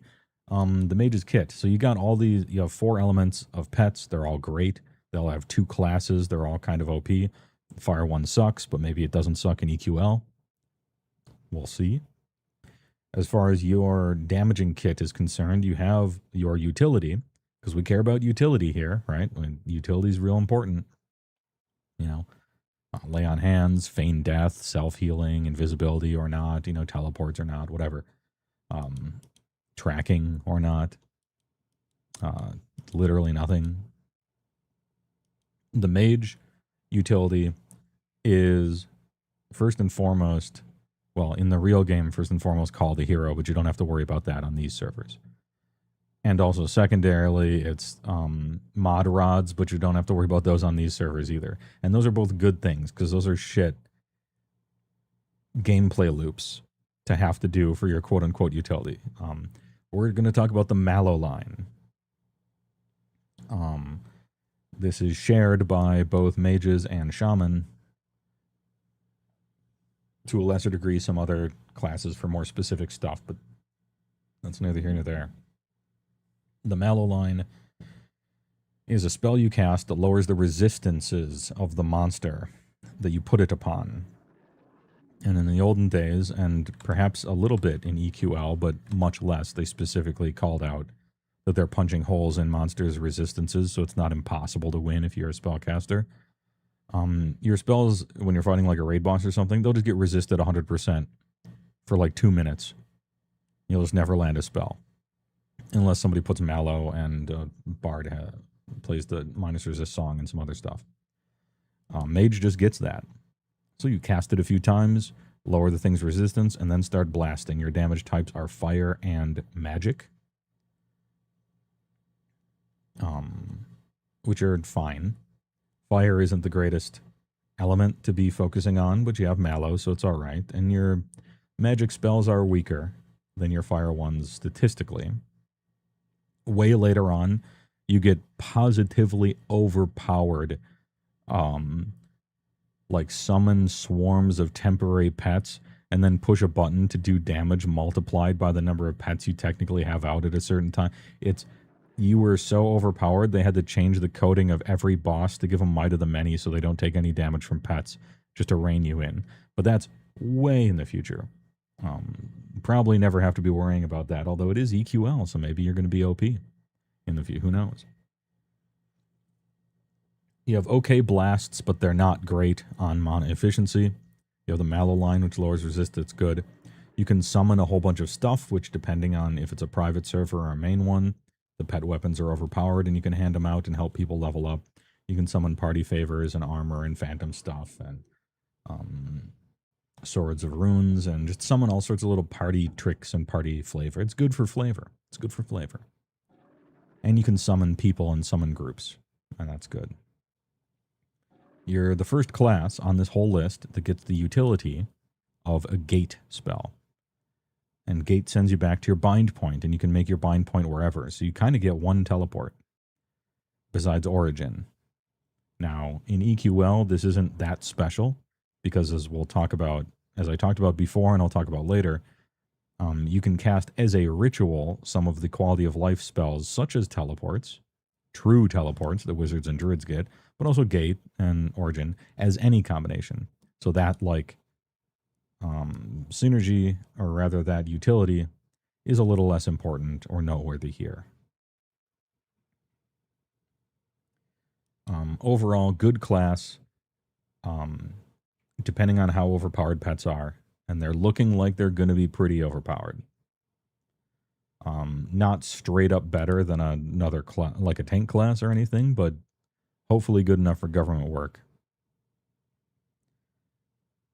And there's good things and bad things about having an NPC with an AI following you around trying to follow your commands. Sometimes the pets just do whatever they want or kind of ignore you or teleport 3 floors down and aggro something that comes running and pulls the entire zone on you and kills you. And other times you're trying to fight a monster and it bugs out in the Z-axis a little bit and you can't technically attack it even though it's attacking you. Well, 2 can play at that game. I have an NPC too. So you can set your pet to attack it, and it just enters the shadow realm between dimensions and sits there and fights the thing and ends up killing it and saves you. So there's pluses and minuses to it.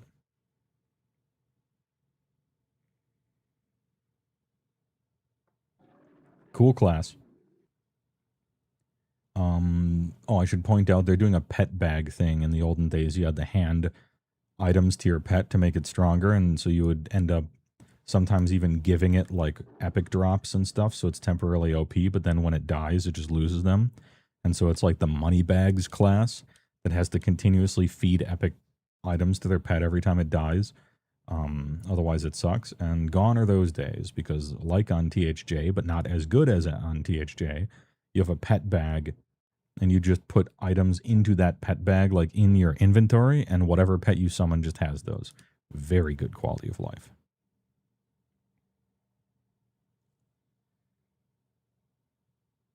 Next up, the Beast Lorad. Okay, the Beast Lord. This class came with Shadows of Lucklin. And this class, kind of like Ranger in a certain way. This class, when it came out, was dog water. This class sucked. And then I can't remember when it happened. They decided to give them some of the best group utility in the universe, and then they were like positively required in every melee group forever, and really, really strong. You are not strong, but your buffs were so great that everyone loves you. Very proc based. You have what is known as a warder and your summon pet. You don't get a bunch of different elements like this guy. You get a warder whose appearance depends on your race. I can't remember all of them, but I believe Ixar gets like this dog wolf, spiny dog wolf thing. Ogre gets a crocodile, I want to say. I don't know what trolls get. Somebody got an elephant one time, but I can't, like a little tiny elephant, and it was funny. Maybe somebody gets a spider. I don't know. It's some sort of beast, some sort of creature per race you are. You might get like a wolf or a cat or something if you're a Vashir. I can't recall.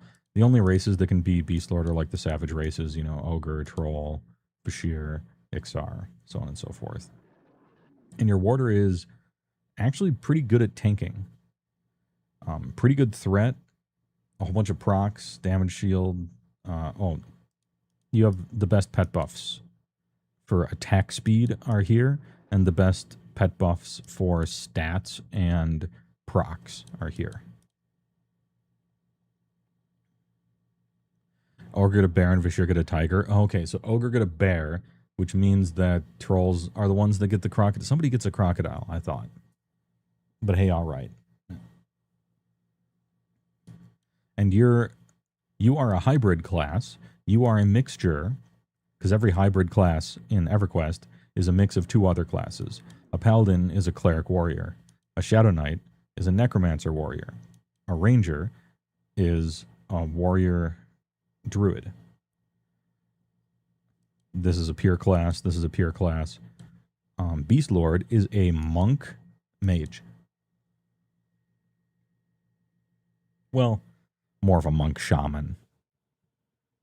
Except your pet doesn't suck. Yeah, we'll say monk shaman with the pet of a mage. So I've immediately proved myself wrong when I said two classes. But it's close to it. So you're meant to dual wield claws and just stand there next to your pet while it tanks. Cast really fast but kind of weak heals. And every time you're ready to play, you cast 27 buffs on yourself and your pet. And do big procs. You get Bloodlust, which auto-procs stuff and makes everyone hit faster. Mr. Buffland. I can't remember if they get Feign Death or not, which I really should remember, because I played a Beast Lord at least to try it out, and I got it to like 30 or 40 something a million years ago, but I can't. They probably get one as an AA, because everybody gets one as an AA eventually. But your soloing possibility is actually pretty decent. In the classic game, originally, necromancers were the best soloers after bards got nerfed. Mages could kind of solo. Shamans were, somewhat surprisingly, arguably the best soloers, right up there with necromancer. And beast lords, pretty decent soloers as well. Just because you kind of get everything. You have everything. You got a pet, it can tank, you can kind of tank, procs on everything, dual wielding, a million spells, a million buffs. You are the most absolute piano key class ever. Shadow Knight left in the dust as far as just mashing your keyboard back and forth. A million little tiny kind of shitty spells, fast casting spells that do kind of whatever, and it all sort of builds up in a giant ball into being all right. Your pet, I can't remember what your pet is. I know the combo they gave all these in this one. What was the combo they made the warder? He's a warrior / what?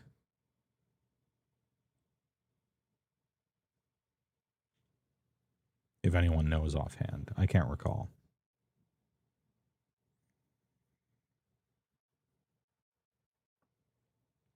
But regardless, if nobody knows, I guess I could look it up. But your pet is strong enough that it does get 2 classes. I think SK just gets 1. But yeah. And so that's Beast Lord. You can do everything and you have everything, but it's all a little lower. It's all a little tamped down a bit, kind of fast, kind of minor, but it all adds up into just a maelstrom of stuff happening. They had to change how procs work and were calculated in the game because Beast Lords were causing such a tornado of proc spam that it was like kind of lagging the game a little bit, and that's funny in raids. So much like mages, the bullshit they were doing was causing like server lag, and they had to fix it. Up there with bards as well, urgently.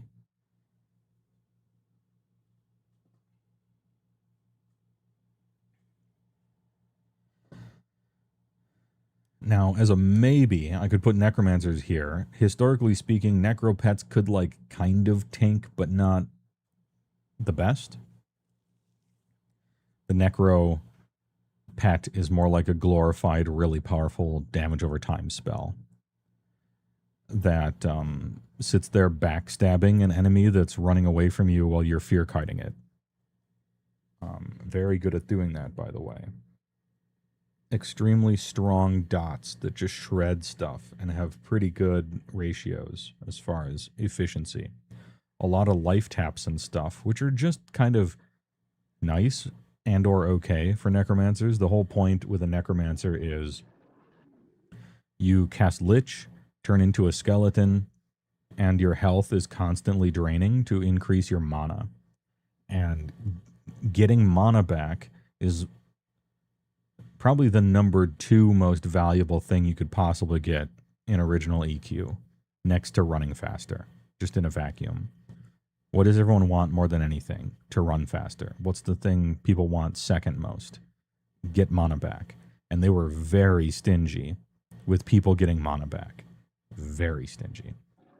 And the Lich line is something that Necros got. Shaman also got something. Enchanters also got something. And Bards also got something. We'll get to them later.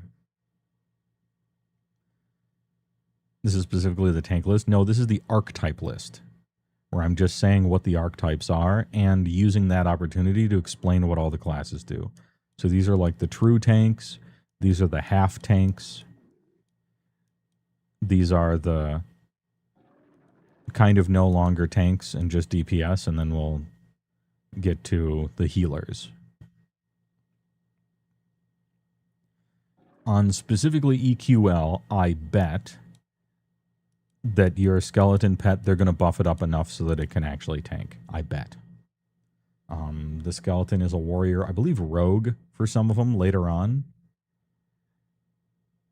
because the Banshee or the White and everything, like they had backstab and that was their point. You have a lot of crowd control, root, fear, snare, slow enemies down, load them up with a million damage over time effects and diseases and poisons and blood boils and everything. Set it and forget it. Send your pet after it, it's running away, and in the future that thing's dead. You just go off, start doing the next thing. Very good soloers. They do life taps to get their life back because they're spending their life to get their mana back. And they're spending their mana to do both of those things. They're actually really cool, good at soloing. They do get a Feign Death. Feign Death, big. They do get a Feign Death, and that's the thing that SKs stole from them in the hybrid area. They can summon people's corpses, but we don't care about that because it's a solo game, and also the coffins are... Never mind. Really good class. Really good soloer, really good damage. Good mana efficiency. Good regen, rejuve. Just all around the solid. In the context of EQL, a very powerful combination with SK Spellblade, so you can proc the Necromancer's insanely better life taps than SKs get on your sword hits. Ooh, we'll see. Over the course of the game, Necromancers mostly suck in raids and group content, but excel at solo. And then way, way, way later on, they became overpowered for a while in raids and stuff. But that's, we'll never be getting to that. Fun class, very thematic, very cool. Very cool. And a good combo with other stuff. Due to stances and the like.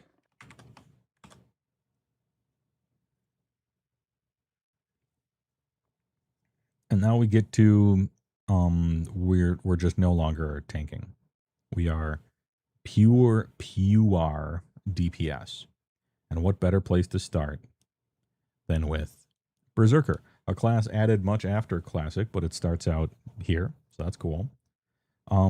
Utility, literal 0, less than a warrior. You have nothing. Good day, sir. You can't do anything. It's amazing the game even lets you speak to NPCs or type in chat. You can't do anything. You don't have a mana bar. You can't feign death. You can't teleport. There's this janky ass, shit ass, like axe crafting mini game where you make like expendable axes and use them to do disciplines that are all god-awful terrible, that get resisted all the time and maybe slow an enemy down a little bit and do dick-ass damage. You know what you do? Also, you can't face tank anything. You're a two-handed DPS spec that can only use chain. Almost all of your abilities punish you for pressing the button. Oh, you press this button, you're literally blind. Your screen goes black. You can't see anything for the next 30 seconds. But you do more damage. You press this button, oh, you do more damage, but you're like Guts from Berserk, where your armor is just shooting blood out of it from damaging yourself by swinging so hard. Half of your abilities only work if you're injured or wounded or not at full life or at low life, or get better the lower life you're at. So why would you ever play a Berserker when you have this many limitations and you're terrible? The damage. Dude, you slam shit for a living. You remember warrior disciplines? You get a few disciplines as a warrior. They're all defensive, make you take less damage, boring. Some of them are taunts and stuff. Berserker, you get like 15 disciplines, and every single discipline says 20-minute cooldown. Push this button. The next 1 minute, you do 100,000% bonus damage. You crit every time. You hit every time. You proc stuff every time. Your skill abilities do more damage every time. You could basically be at a certain point in the game almost chilling underneath a 10-minute cooldown for your entire waking life, doing 600% bonus damage. They all have downsides. They all have extremely long cooldowns. They all hurt you or whatever. But this is like a World of War. You know, in World of Warcraft, you have like cooldowns. You're like, ooh, this is my 2 minute. This is my 5 minute cooldown. That's so long, and it makes me do 20% more damage. This is my 2 minute cooldown. Berserker is a class that has one move. It's called Frenzy, and it's like an extra attack. Like it's like a Wind Fury, or it's like a Storm Strike. I mean, or you press Frenzy, and it's got like a 10-second cooldown or something, and it makes you hit an extra time. And then you have 12 2-minute cooldowns, and that's the whole class. So hey, all right.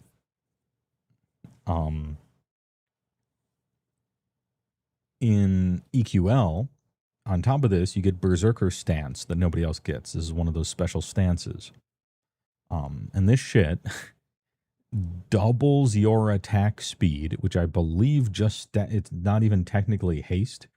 So it just stacks with everything. Doubles your attack speed. That's insane. And lowers your like cooldown on your abilities by like half or something like that. It's insane. So why would you want to be a berserker? You basically wouldn't. You can hardly even form sentences. Everything you do hurts yourself. You have no utility. You can't solo. People don't even want you in groups because you're so specialized and single-minded. But in raids, yo, check this shit out. Mashing 17 hours total worth of disciplines and do 100 billion DPS. But in a game where you can play 3 classes, well, hold up now. What if you pick any other class and you're like, man, I wish this class did damage. Ding, ding, ding. We have a winner. And weighing in at 625 ready pounds with a reach of 2-handed weapon in the blue corner, Berserker.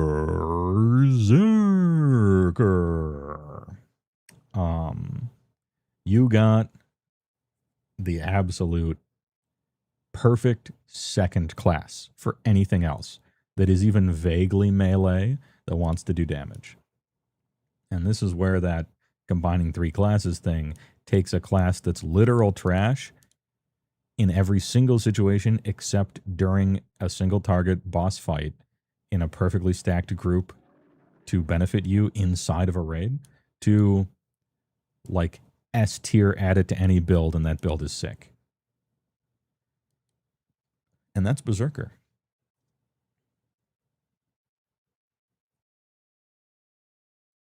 The most Midwest class in an MMO, yeah? Yeah, you're the Florida man of classes. Naked, fighting off cops in the middle of the street, throwing microwaves at people.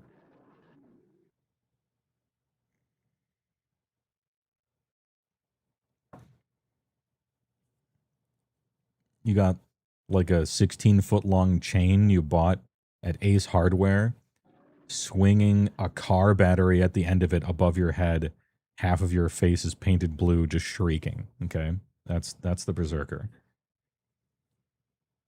Makes for a great second class for any melee.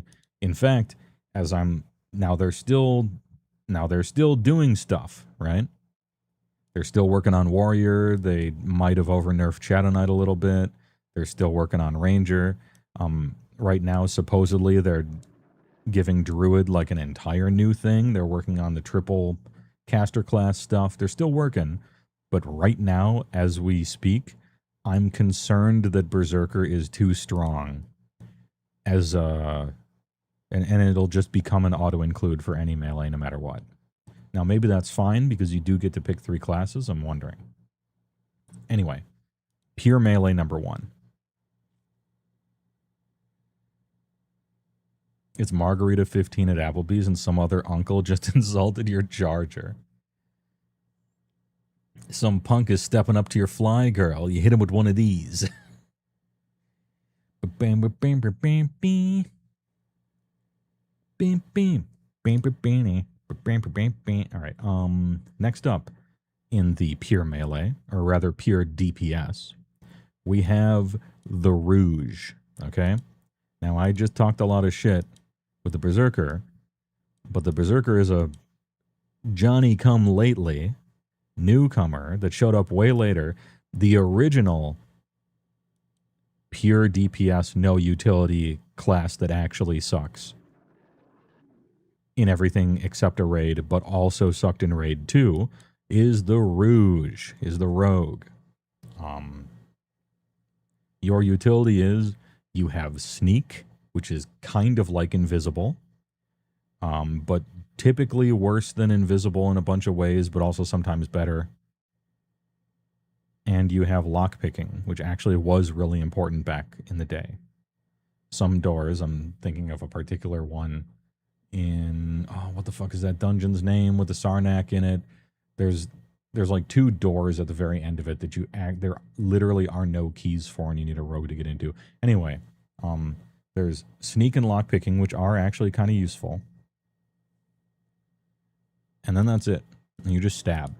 You just stab people. And you have backstab, which does a ton of damage, but all of the original daggers in the original EverQuest game were bad. And so Rogue was just awful. It's just an awful class. It was kind of like Ranger. You were just bad. Way later, and with expansions, they decided to make daggers that weren't bad, and then Rogue was good. It's that easy. And then later they made backstab possibly the most overpowered single button press you could do, even better than frenzy.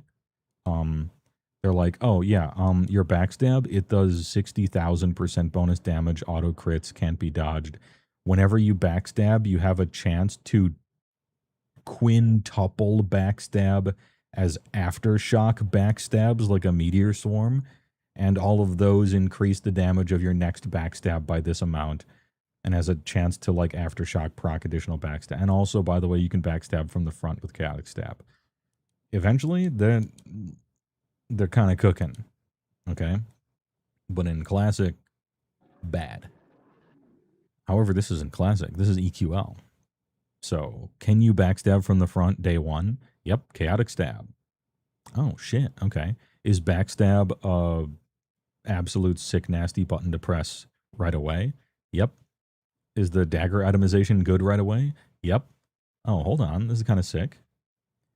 But you don't really have any utility. Oh, don't worry. We added 40 specific poisons to add to your stuff that all basically count as spells for the most part. Oh, shit. Nice.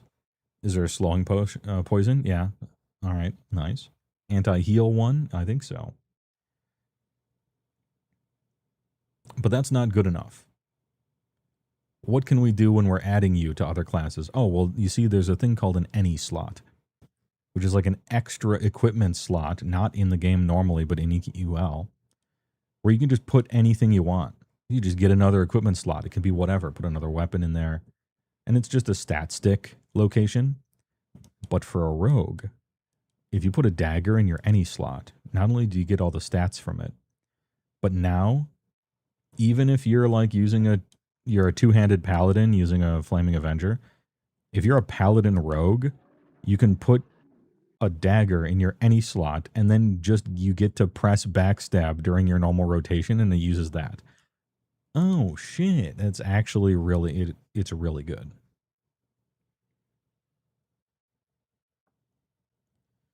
So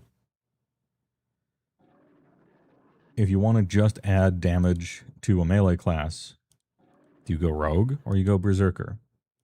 Berserker, no question, because berserker's stance is overpowered. However, if you're not a self-healing class, that might hurt too much and you might choose rogue instead. However, if you're not a self-healing class, how the fuck are you soloing?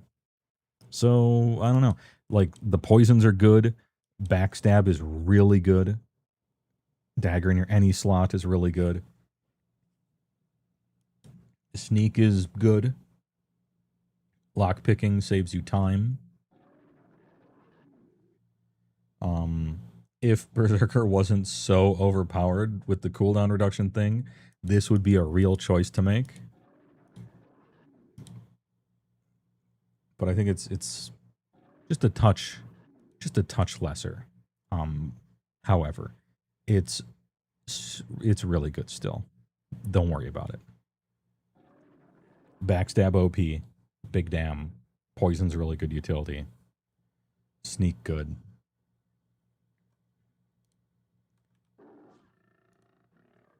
And if you're not trying to do some like 3-card Doomsday, like a 5, if you're not trying to do some 2-card infinite, like 4-minute lay on hands, 5-minute harm touches, like some OP combo, then Rogue is actually a fine addition for just big damage. That doesn't hurt itself so much.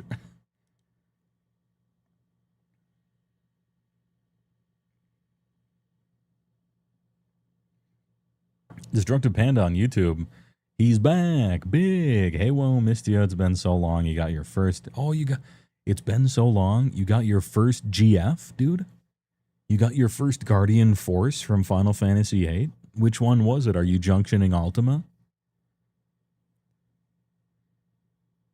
Or maybe GF, is that gluten-free? Do you have crons? I'm sorry to hear that, if so. I can't think of anything else that GF could stand for, but hey, congratulations. How many hectares can they get on a single tank of kerosene or rogue? 1 meteor swarm per backstab, basically, depending on how many AAs they allow us to take or unlock eventually. You're throwing like Cunnin Ruck, like a 2-gallon bucket of dice. You're just throwing it on the table for the damage of backstabs and procced crushing blow. Incredible amount of extra, even yet more bonus damage. And then whenever you backstab, you triple backstab after that for free. It's sick. Glyconic Frit. Oh. Don't worry, you're still a true cell. Hey, don't worry about it. Good shit. Anyway, Rogue pretty good, but might be getting overshadowed at this current state. Things are changing constantly. So in this entire list that I'm talking about, and notice, I want to point out again, that these aren't the tiers I'm putting them into yet. I'm just explaining what they are categorically. And then we'll be putting them where they need to be. Things are changing so much. The developers are actually working. Unlike, when you can kind of tell that a company is like not really working on something, either because they don't have enough people or whatever the reason is, you can kind of tell they're like not really doing it. The devs following the Discord and the changes and stuff, they're actually working on this game. Every 2 days, they've like updated something or changed something or added 40 poisons to the game or entirely redid the Paladin class from the ground up or are currently redoing the Druid from the ground up. And they're like doing stuff. So the tiers that this stuff ends up in, probably going to be different on release, probably going to be different on after the first month when they're doing another big content update, probably going to be different with Kunark and Velios and SOL and all the rest. This is more informative about the look and feel of the classes and the historical perspective, more than like, oh, the game came out and now Berserker Stance sucks, so eat shit for life. Like that's going to happen. Something like that. And the final pure DPS, as in can't even tie their shoelaces together, like have nothing but DPS. To a lesser degree, we have the Wizard. Now, the Wizard has count 'em, one utility, which is different than the Berserker, who has 0 utility, and the Rogue, which has half of a point of utility. The Wizard has 1. And it's one that won't matter at all in EQL, and that is teleports. Everybody, baseline, everybody gets nothing. Pure caster classes get gate, which is teleports you to your bind point. So you get one teleport to one place. When they introduced AAs, everybody gets origin. So you have a really long cooldown teleport to your starting city. Wizard gets like 65 different spells that teleport you to maybe a third of the zones in the entire game for either you or the person you're targeting or your whole group. Huge. Huge quality of life fast travel. Druids are the only other ones to get this, by the way. And you teleport to pyramids, and druids teleport to Stonehenges. Now, why do I say that that doesn't matter, even though it sounds like one of the most important things you can be doing? Because remember when I said in a vacuum, the best buff you can get is to run faster. And the second best buff you can get is to get your mana back faster. So if running faster is the best buff in the game, why isn't teleporting to a third of the zones the most important thing for wizards? Well, it's because in EQL, you could just do that on every class. All you have to do is level up a wizard to 20, have it be one of your random classes that you're not even using in your main 3. It's just chilling in the storage room. You got a wizard, you got a Kawasaki wizard in the garage at level 20. And on EQL, you could just cast those spells as a ritual out of combat that drains your whole mana and stamina bar and teleport somewhere. And then just sit down for a while until it's back. So the reason the wizard kind of doesn't get points for it is because no matter what you play, you can level up a wizard to like 20 and just get that out of combat. It is what it is. Now, what do you get as far as utility outside of that?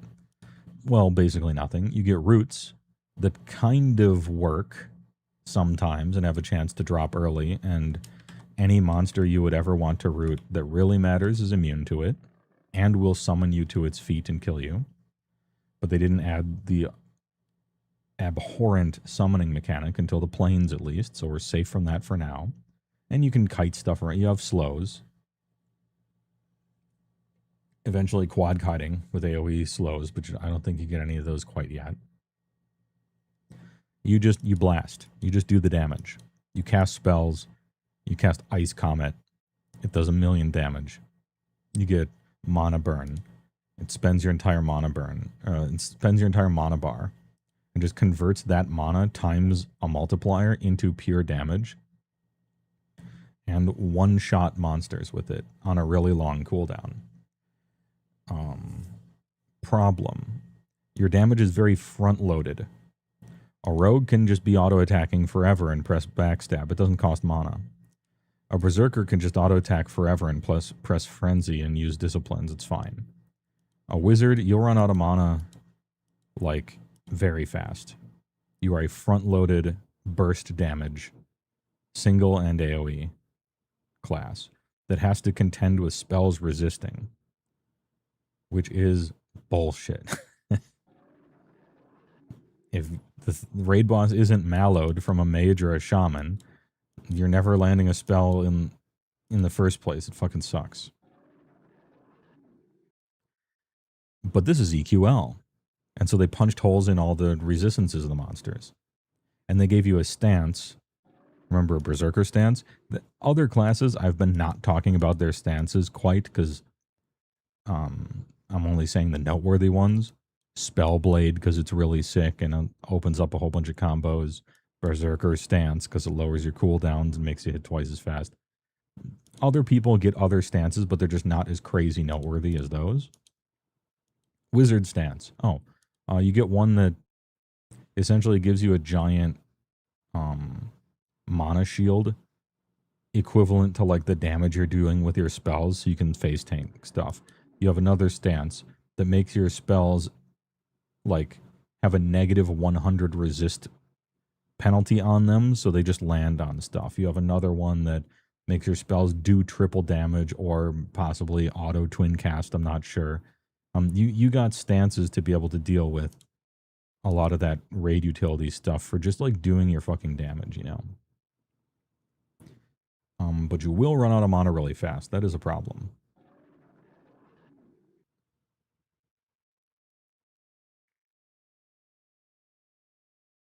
How long is the grind to 20? I'm not sure what it'll end up being. Definitely way faster than original EverQuest, and definitely way faster than P99 stuff. This is chilling at the barbecue, flipping over burgers, taking a sip of White Monster as you sit down in front of your computer with a Quake 3 Arena poster on the wall, finish mowing the lawn, put the kids to bed, and then play 3 classes in one in overpowered original EverQuest combo. I bet the XP will be pretty fast, relatively speaking. It might be a long time for people used to modern RPGs and stuff, but not that bad. And it's meant to be a long grind.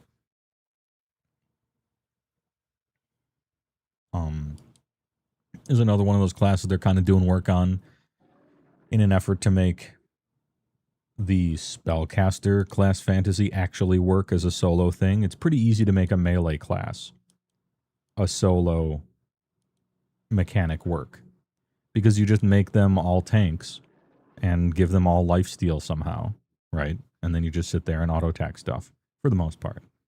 For wizard and mage gameplay, they make your pet overpowered, so that can do that. That's easy. But what about the pure casters, you know? What are you supposed to do? Just face tank stuff while wearing robes? Which is weird. And then just sit there casting spells while a million monsters are, like, attacking you? That's weird. Are you going to make quad kiting a thing? You can't kite a raid boss. So what do? I don't know. Supposedly they're working on it. We'll see.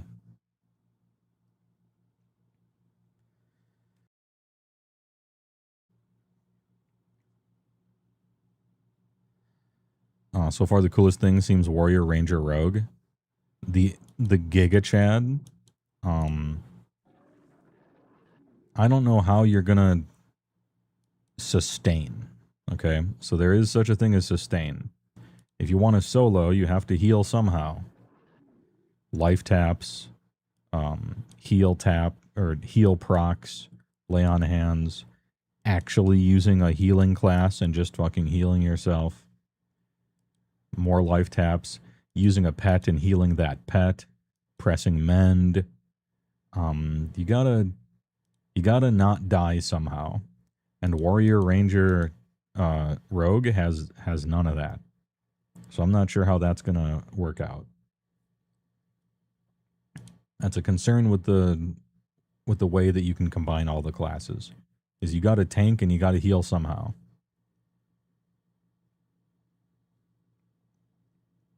And I don't know if you can just, like, this is an open question, actually. I'm not sure how it's going to pan out. Like, let's say I want to be Shadow Knight, Berserker, Rogue, okay? Are my, like, auto life taps good enough to just keep me alive? Or is that not enough and I'm going to do a lot of damage, but eventually I'll just get my shit pushed in because I can't heal enough? Like, I don't know. I don't know if that's the case. Can just a Shadow Knight keep me alive? Can just Paladin and then, like, Ranger Warrior, like, is that enough? Or or do you just eventually die? Kind of an open question. At this exact moment in EQL, supposedly, you can have, like, one hybrid healer, and mostly be fine. In easier content, you will fucking dunk on it. But when it comes to trying to solo the planes, it's just not enough. And you'll probably end up dying. You gotta have, like, a real healing class or a real healing combo of some sort.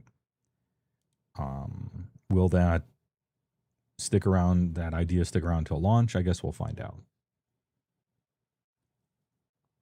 But it might not be quite the freedom of triple LOL DPS soloing. Now, if you're going to play with other people, grouping is still allowed. It's a full solo server, but grouping is still allowed. And so maybe one of your characters is just, hey, I'm funny pure DPS man. And then somebody else heals. We'll see. One of the things you can do with Spellblade is you go like Paladin, Cleric, Berserker, you know? And then you Spellblade the AoE group heal of Cleric, and the Paladin just sits there AoE procking group heals the whole fight. And then the DPS just kind of go nuts. Could work. We'll see. Anyway, Wizard for sure lagging behind the other two pure DPSs. Doesn't really add anything to a combo, suffers from resists, or has a bunch of different stances that all solve one of your problems, but unlike most other classes, you have more than one huge problem to solve, and you can only be in one stance, one caster stance at a time. And so I'm looking forward to the future, and I'm like, damn, the wizard's problem is that your spells get resisted, and they don't do enough damage, and they get interrupted too much, and you can't tank. And so it's like, well, here's a stance to fix one of those three problems. I don't know. We'll see. We'll see what they end up cooking. I don't know that I recommend this one for now. It has too many problems that need solving. It's like the third class you choose maybe, and probably not even then. It's a ritual teleport bot. But as we move to the future and you get a bunch more AAs, it ends up looking like a much better third class. Because the AAs you get as wizard later on in the game, and by this I mean later on in the expansions that won't be happening quite yet, you get a whole lot of like sick bonus proc damage stuff. Twin proc, crit proc, procking off of other procs, a bunch of stuff like that. And then it becomes very interesting as a combo piece. Like, for instance, Shadow Knight, Berserker, Wizard, and then you take Spellblade, or maybe, yeah, and so you take Spellblade and you're procking big taps, and now those taps can twin proc, those taps can crit, they crit extra, they crushing, you know, whatever. Suddenly, like, that becomes kind of interesting, but we're not there yet. We're still in classic land where everybody has like 5 different AAs and that's it. So we'll see. And thinking about it.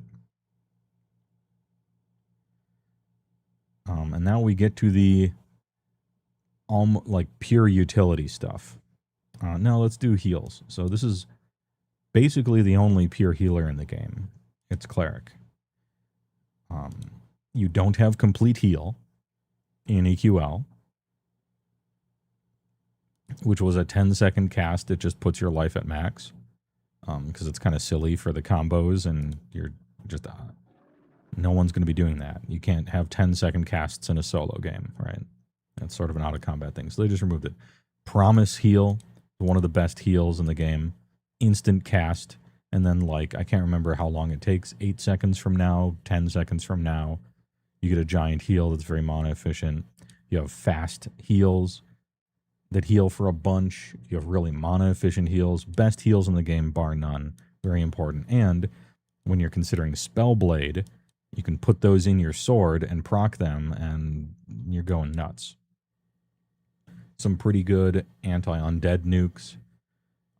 Really good armor class buffs. Really good hit point buffs. A few cures. Later on, in later expansions, you get the AA Divine Avatar. And now we're fucking cooking. Divine Avatar is like a 5 or 10 minute cooldown that for the next 2 minutes your ability damage is like tripled or quadded or something like that. Self only. Because they made it thinking that a cleric, it'd be funny if a cleric did a shitload of melee damage for a little while. But when you can add it to a berserker and click Divine Avatar, and now your frenzy hits for 7 million, you're like, oh, okay. Kind of combo stuff. But we don't get that yet.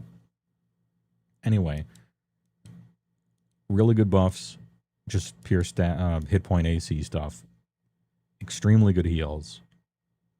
fast heals, slow heals, big heals, little heals, efficient heals, whatever. Really good with Spellblade as well. If the game is hard enough where you end up having to have a healer, except no substitutes, it's this one.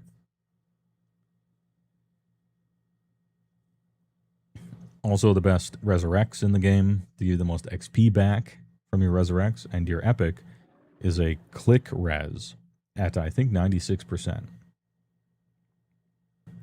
Second most useful, arguably first most useful epic as we move forward in time, next to the Shadow Knights. Ahem. Oh yeah, I should talk about epics, because I didn't. You get dual claws as this guy. They're okay. They proc even more haste stuff. The Necro Epic, I can't remember what it does, but I don't think it's very good. Berserker Epics are way too late for me to be able to properly contextualize them, but their ratios are insane. Rogue Epic is good. It has good stats, that's what you want. Wizard Epic sucks, it's not even worth doing. Cleric Epic clicks and reses people, hell yeah. All the epics are probably going to get tuned and changed and stuff, so that's not something that's too big to be concerned about, and there aren't even epics in the game in vanilla anyway, so don't worry about it.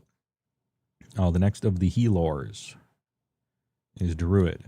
Now, Druid is terrible. You're supposed to be a damage healer. A healer who does damage, has heals, and then has a bunch of stuff that, like, has people get healed when either they do damage, you do damage, or enemies deal damage to them. And they also have a bunch of damage reflex. So, like, thorns, essentially, like the thorns class. Mages get some thorns too. Literally better ones, actually. But it's not a big part of their kit. Druid, same thing. So you do fire damage. You get a bunch of buffs that mostly have to do with movement speed and thorns. And your heals are not good. Your damage is not good. Your damage shields are like kind of whatever. Spirit of the Wolf.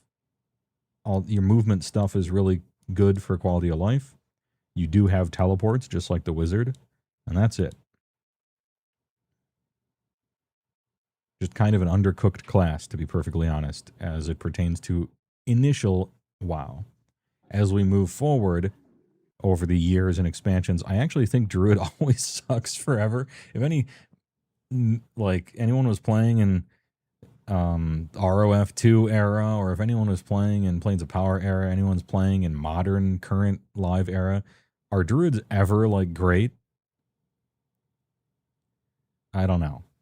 But you know that thing where Druids always suck in every MMO? Well, it started with EverQuest, and they took notes a little too well on their homework.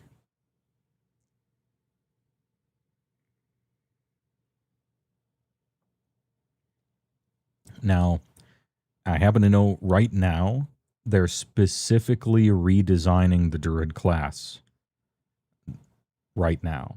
And they're doing shit to it at this exact moment. So we'll see what they do with it. Currently, it sucks.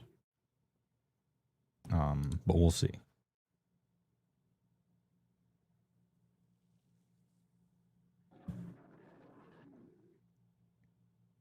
Oh, I should have been doing this one. This is Druid, pardon me.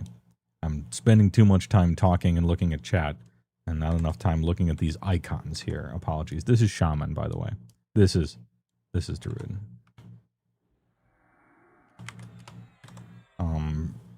Everything I said was true about the Druid, but this is the icon for it. Apologies.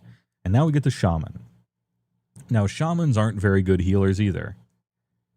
But also, Cleric is so good at healing that it kind of just overshadows everybody.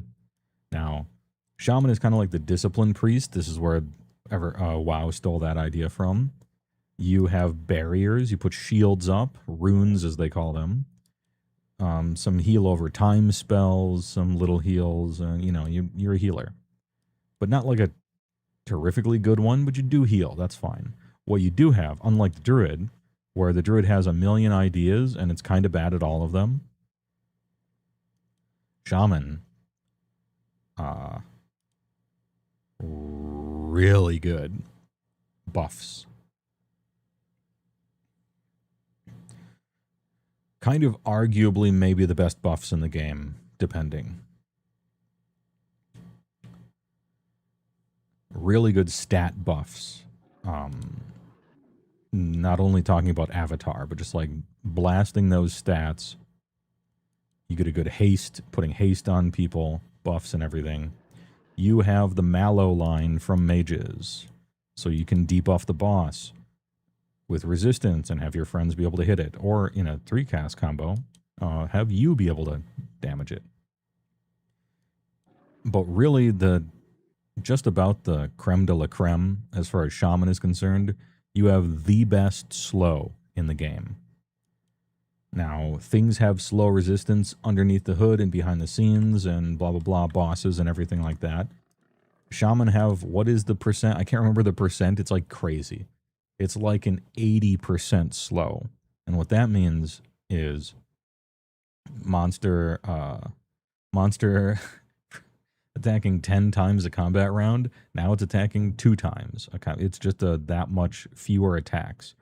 If you land one of your big ass slows, Turker's insects or something like that, on a monster, suddenly, remember how we're dividing all these between tanking and not tanking? Nope. Now everyone's a tank. You're fine. Really good utility. What else did they got? They got a bunch of necromancer damage over time things, diseases and poisons that are actually pretty good. They're not mana efficient, but they're damage efficient. You have root. You have snare, which slows monsters down. You even get a little ornamental pet that's terrible, like the SKs do. In original EverQuest, everyone said that necromancers are the best soloers, but low-key, possibly, shaman were better, or at least on par, at least tied. Really good soloer. You'll find shamans sitting around in the open world with one creature, like an ice giant, walking towards them from 100 feet away, moving 1 inch a second with 17 damage over times on them, and another ice giant rooted in place with 5 different damage over times on it. And the shaman is just sitting, staring at their spellbook, waiting for those 2 things to die, watching his mana come back. Root rotting and snare, good kiting as well. You get you get a lot of the movement things that the druids get. Spirit of wolf, turn into wolves, be faster, all that stuff, levitate, invisibilities and things from some of these. You get a gate. Good shit. Haste plus slow, all the stuff. A fine addition to any class combo. You're not like the best at healing, but when the monster is fucking terrible at attacking suddenly, anyone can top them off. And then I don't know where to put them. Technically a DPS for the enchanter. But DPS isn't like really why everyone likes you. And everyone does like you. I'm going to put you in the special everybody likes you tier here. And we'll start with enchanter. You have, I think, the best haste spell for faster attacks. That's great.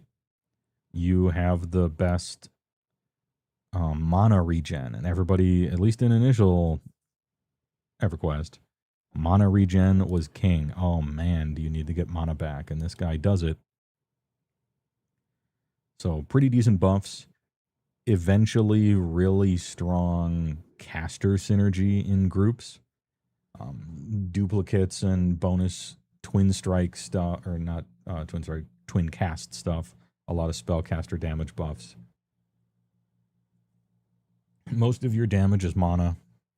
magic based, prismatic blasting and stuff like that, your damage is like okay ish. But really, you're here to Professor X and make everyone else amazing, similar to a shaman. You do get a pet, but the pet sucks.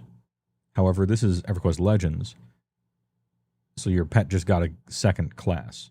And the second class they chose for Enchanter, besides Warrior, is Paladin. So your Sword and Shield invisible pet is a Warrior Paladin that can lay on hands and cast stuns over and over. In specifically EQL, your pet is actually really good out of nowhere, which is a little unfortunate because the main claim to fame for Enchanter pets is that you can charm and mez. You can charm a monster and it's just your pet now, and then you have two monsters fight each other until they're both at 10% life. Kill one, drop the charm on the other, and just cast one spell, finish it off, double the XP. In raid environments, charm pet does the most damage in the game, depending on the era, and the developers detected that that was cool and fun, and so they eventually made it not good over time. Okay? There's a lot of that happening in EverQuest over time. Remember when I said monks were the best DPS in the game? I lied. It's actually enchanters charming overpowered raid boss ads, depending on the era. So it's actually a little unfortunate that your Sword and Shield pet is actually pretty OP now, because Charms was supposed to be the thing that was OP. But hey, all right, as you increase in difficulty in EQL, the monsters get multiple classes. So don't worry, your Charm pet is going to be great.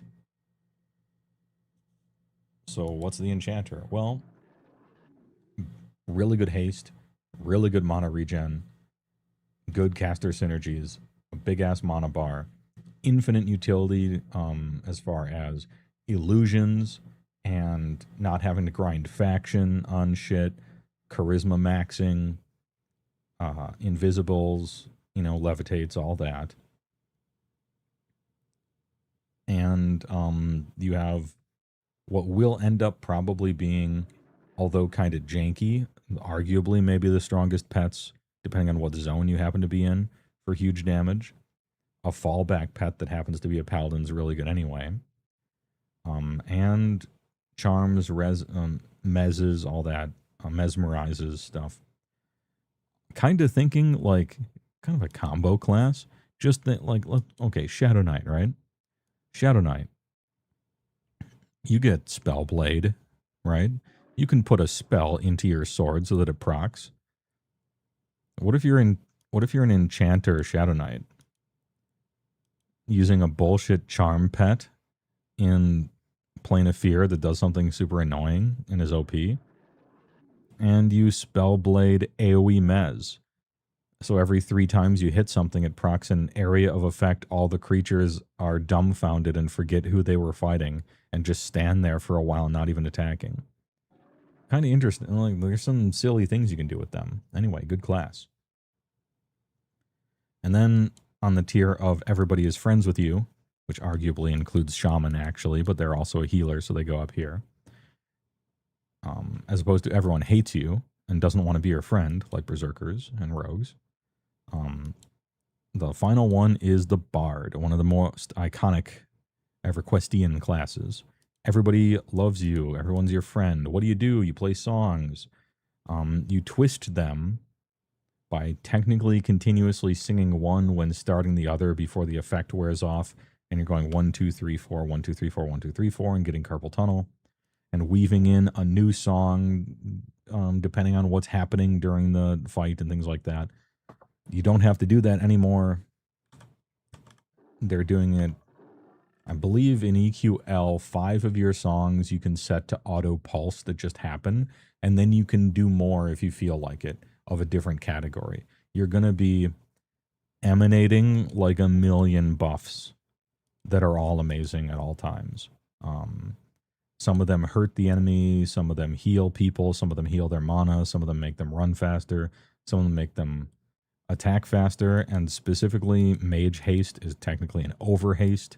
It stacks with everything else. Sorry, bard haste, I meant to say. Just Mr. Friends with everybody. Attack fast, tons of regen of all types, some degen. They used to be the best soloers in the game very, very, very early on because they were faster than everyone else and they could pulse AoE damage. And so they would run in a giant circle and collect 150 monsters in a frog and then run in a circle around them, slowly killing them and crashing servers. So they stopped that, but still good. And still one of the best, like, just set it and forget it, add it to a combination of any two other classes, and there's 5 buffs they can give those classes to care about.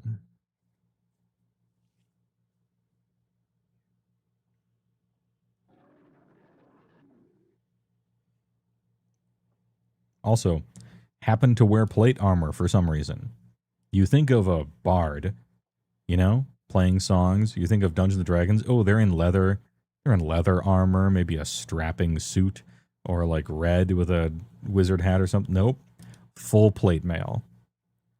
Hell yeah. Based. Also, cleric, by the way. You think of D&D cleric. Like, oh, they got white robes. Oh, attack the cleric first. Don't hurt me, silly boys, right? Cleric, full plate mail. They're a thinking man. You know, you're just like, why don't I wear full plate if you're going to attack? Anyway, so that's some of the armor types you might not be used to. I'll go through them now as I just remembered about armor types.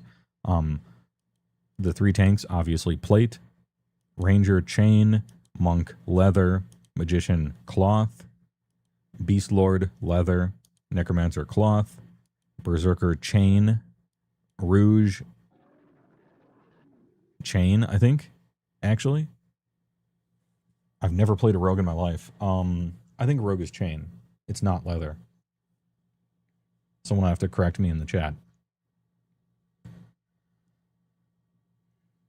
Wizard, cloth. Cleric, full plate mail, baby. Druid, leather.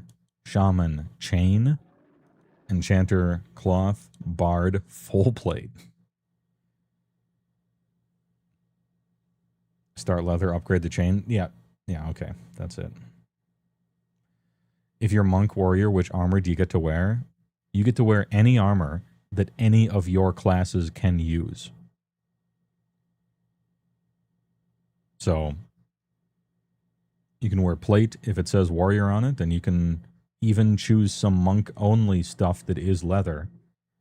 And here or there in certain slots, it might be worth doing that because it's some monk item that has exquisite stats, but just, you know, the AC doesn't happen to be that good, and maybe it's worth using on in a wrist slot or something like that, or even elsewhere. So a heretofore unmentioned interesting curveball to throw in here, I guess, is sometimes there's like hidden reasons to play something. Like, ooh, my class combo is really cool, except it turns out I can only use chain. Or this class combo is really cool, but it turns out there's like a warrior berserker only earring that's like the best earring in the game, and it happens to be you can't equip it because you're not playing one of those two. And so there's some interesting itemization stuff for rewarding knowledge of drop tables in Plane of Sky or whatever the fuck.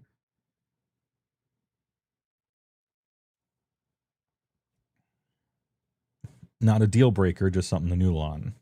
And something that I'm not terrifically familiar with because I played original EverQuest a million years ago when it came out. And then I did one round of P99 like a million years ago. But aside from that, I've played retail EQ and absolutely 1 million EQ emulated servers that all had custom rules and custom content. So my knowledge of EverQuest is positively poisoned by 100,000 private servers with custom everything. And so I'm like technically knowledgeable, but all of that knowledge has been like twisted in a house of mirrors of people's random ideas of how shit should work on custom servers and stuff. So a lot of it'll kind of be cool and nostalgic, but also kind of fresh and new for me as well, because I'm so custom content pilled over the years. And that's a rough description of all the classes in categories of whether or not they're a tank, hybrid tank, pure DPS, healer, or true hybrid, full hybrid utility thing. You missed the app on Necromancers. The VOD is getting uploaded. Yes, it is. It's automatically uploading right now to YouTube because I'm dual streaming. So, yeah. Long story short, on Necromancers, the original Giga soloer, really good at soloing, backstab pet that's pretty strong, best damage over times in the game. You turn into a skeleton lich that drains your life and gets your mana back, and then you drain the life from the enemies to stay at full life. You're a lich. You're actually just a lich running around with dead man floating. A skeleton with a scythe being chased by a specter with a scythe, causing enemies to run away from them and be rooted and slowed and snared and drowning in disease. Also a really good combo with stuff like Shadow Knight, so that Shadow Knight can proc big boy life taps instead of plebeian ones that got double nerfed recently. Anyway, good shit. And sometimes, and I've been in a lot of servers like this, servers that try to let you solo by changing the game mechanics, sometimes, a lot of the times even, the grand wide scope of the game gets simplified and shrunk down into everyone just has to be life tapping somehow. Because life taps have an almost unresistible giant anti-resistance bonus to them. They deal damage and heal you. And at the end of the day, if you're going to solo in a kind of simplified MMO mechanic kind of way, you have to be melee and you have to be healing all the time by accident, in an ancillary sort of way that doesn't involve you actually doing anything. So a lot of times that's how the game shrinks down into being. It's like you just got to be life tapping randomly by accident somehow all the time. And usually that's melee, and usually that's procs, and usually that's life tapping. So I'm hoping we can avoid that pitfall on this server and have like spellcasters feel like spellcasters and let stuff just work so that everyone doesn't kind of have to be face tanking and life stealing stuff. Hopefully we get there. And they're working on it, supposedly. So that's good. But always remember that the journey is fun and leveling is cool and everything, but you can't really change how people feel, and they're not even wrong about feeling this way. If the top-end content in the game is balanced for grouping, it's not a solo game. It's a grouping game. That's it. End of story. If the best, hardest stuff that gives the best loot is raiding, it doesn't matter that you can solo to max level. It's not a solo game. It's a raiding game. And so, in keeping with that, if the only way to do the hardest stuff to get the best loot is by playing a knight class, otherwise you can't survive, then it's not a choose any 3 classes game. It's a knight game. So I'm hoping, you know, at a certain point, you can't escape a meta. There's always going to be a best and always going to be a worst. And we got a lot of combinations. I just hope the game doesn't shrink down into, well, you just have to play a tank. Plus 2 other classes. You have to be melee. You have to be life tapping, you know, so on and so forth. So hopefully that doesn't happen. We'll see. but it is a common pitfall in many ways and in many games and servers and all that other stuff. You'll be surprised how quickly games shrink down into stuff like that at the end of the day. So that's that. Now let's get to actual tiers, which, and I want to be clear about this, don't matter at all because things are changing constantly and they're actually really changing a lot every week. And the game's in beta and it's going to come out supposedly at the end of next month. So take all this with a big old grain of salt. RG the Brewer, thanks for the tier 1, 22 months. Not much idea what you're seeing, but you came to say hi. Glad to see you back, Mr. Well. Hey, I'm glad to be back, and thanks for giving me a tier 1er. Appreciate it. I'll be doing more moving forward. So, Appreciate and TY. So let's move all this back down. Reset. And it reset the tiers, unfortunately, so now I gotta add a roadblock. All right, chill, hold up, we'll deal with it.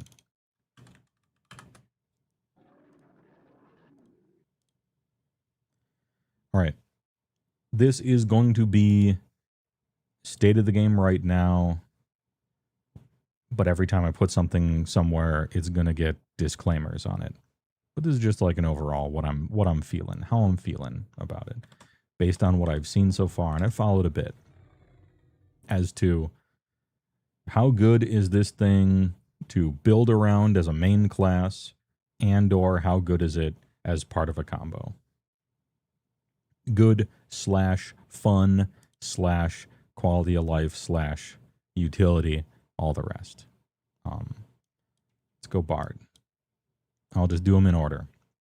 Bard, S tier, maybe only A tier.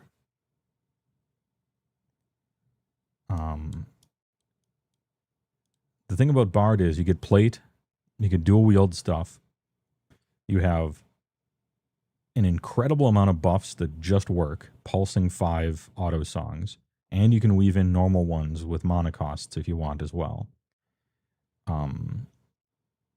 They're everybody's friend for a reason. In the real game, you add a Bard to a party, and there's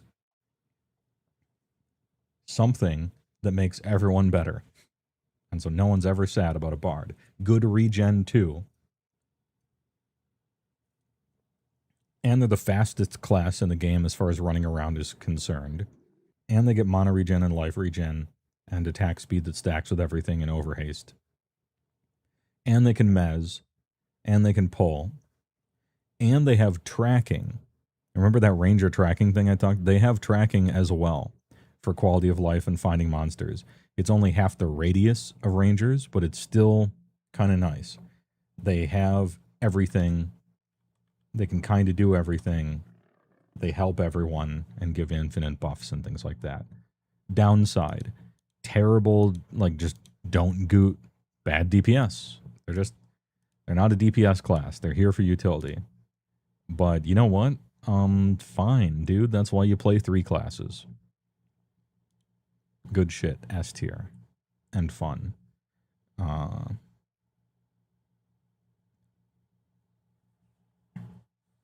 Other downside, I don't know on EQL. We'll have to see how much like instrument swapping you'll have to do. But with all the other changes they've made, plus the any slot, I imagine they'll smooth that over with QL quality of life. They already did it with song twisting. You don't have to manually twist all of them. Surely they'll do it with that too. Super fun S tier.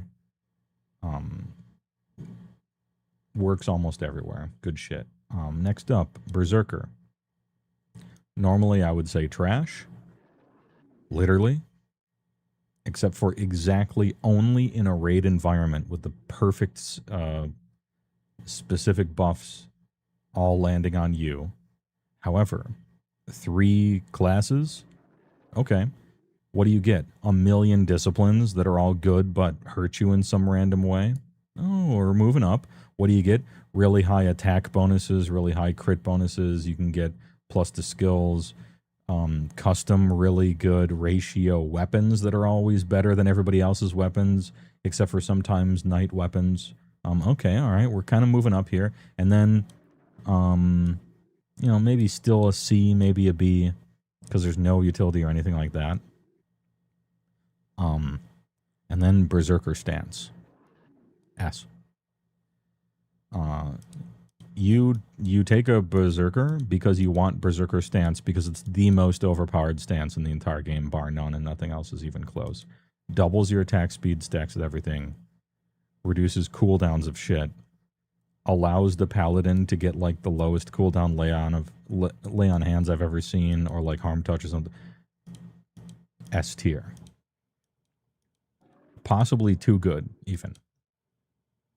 Giga S tier.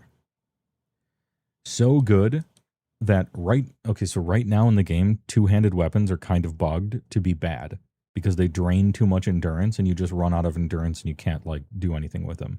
And so two-handed weapons in the beta right now are like bad. And this is an exclusively two-handed weapon class that uses frenzy. It's still probably the best thing to be adding to your class, even if you're not using two-handed weapons. You're just like dual wielding, not getting any of the two-handed synergies. Berserker Berserker Stance is that OP. It doesn't even matter.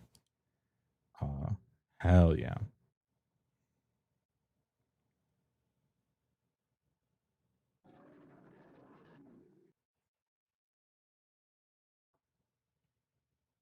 Berserker makes cooldowns for things like LOA down and lets Rangers archery. Yeah.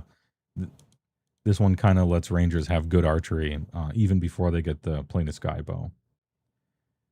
In later expansions, archery gets really good, headshot, stuff like that. Eventually you get decapitate with this in later expansions too, but it's one of the things that kind of allows archery to be a thing. Hell yeah. Now we got Beast Lorad. I'm thinking for Beast Lord, probably a B. A B for Beast Lord. Now, some of you might be shocked because you're like, but Beast Lord is the melee version of an enchanter. Like, the best group synergy shit ever for melee classes and proc builds and stuff like that. Like, why would they only be in a B? Because I think, anyway, someone's going to have to... I don't think they get Bloodlust yet. A ton of their crazy synergy, like, giga blasting stuff is all alternate advancement points that we don't get yet. And so they're, like, waiting to unlock all that shit. Their pet's really good. Their buffs are decent. Their proc stuff is good.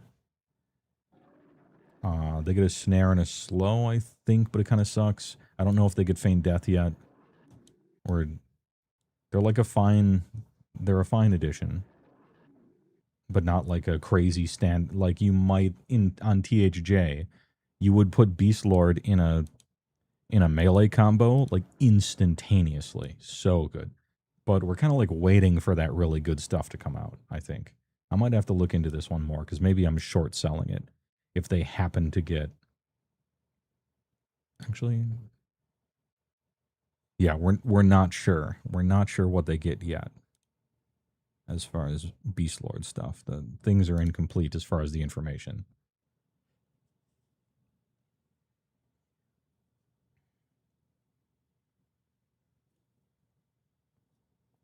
Ahem.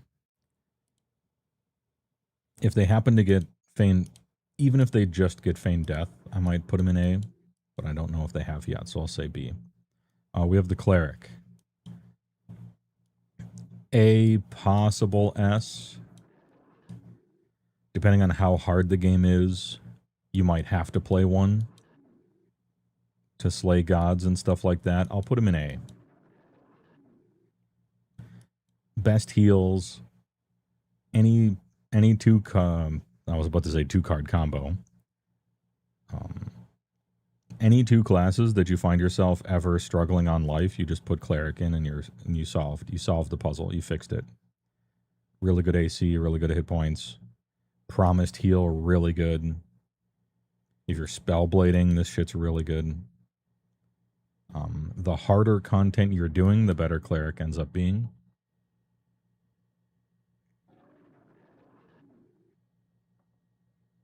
The only thing is, and I get this, I understand it.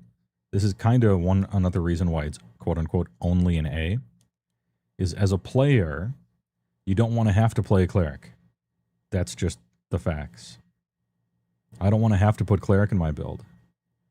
I want to be berserker, bard, monk, and just go fucking ham.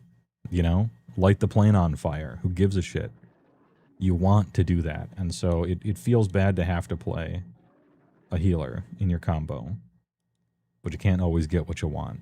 And if you got to choose one, this one's pretty good. Druid, trash. However, you will level it to 20 to get teleports, so it's kind of like everyone's gonna level one. Like Druid and Wizard are kind of both in S tier because everyone is gonna level both of them to 20 to get all the teleports. But then nobody wants to play them because they kind of suck. But then the devs specifically said they're rebuilding the class to make it good, so it might end up somewhere, right? As of right now, as I spake, okay, I'm putting the class in D because even though it is trash, everyone will level it to 20 to teleport, and that's got to count for something. And I'm overstating it a little bit here. And it won't stay here for long because they're specifically redoing it. But hey, somebody's got to be a low tier. Enchanter.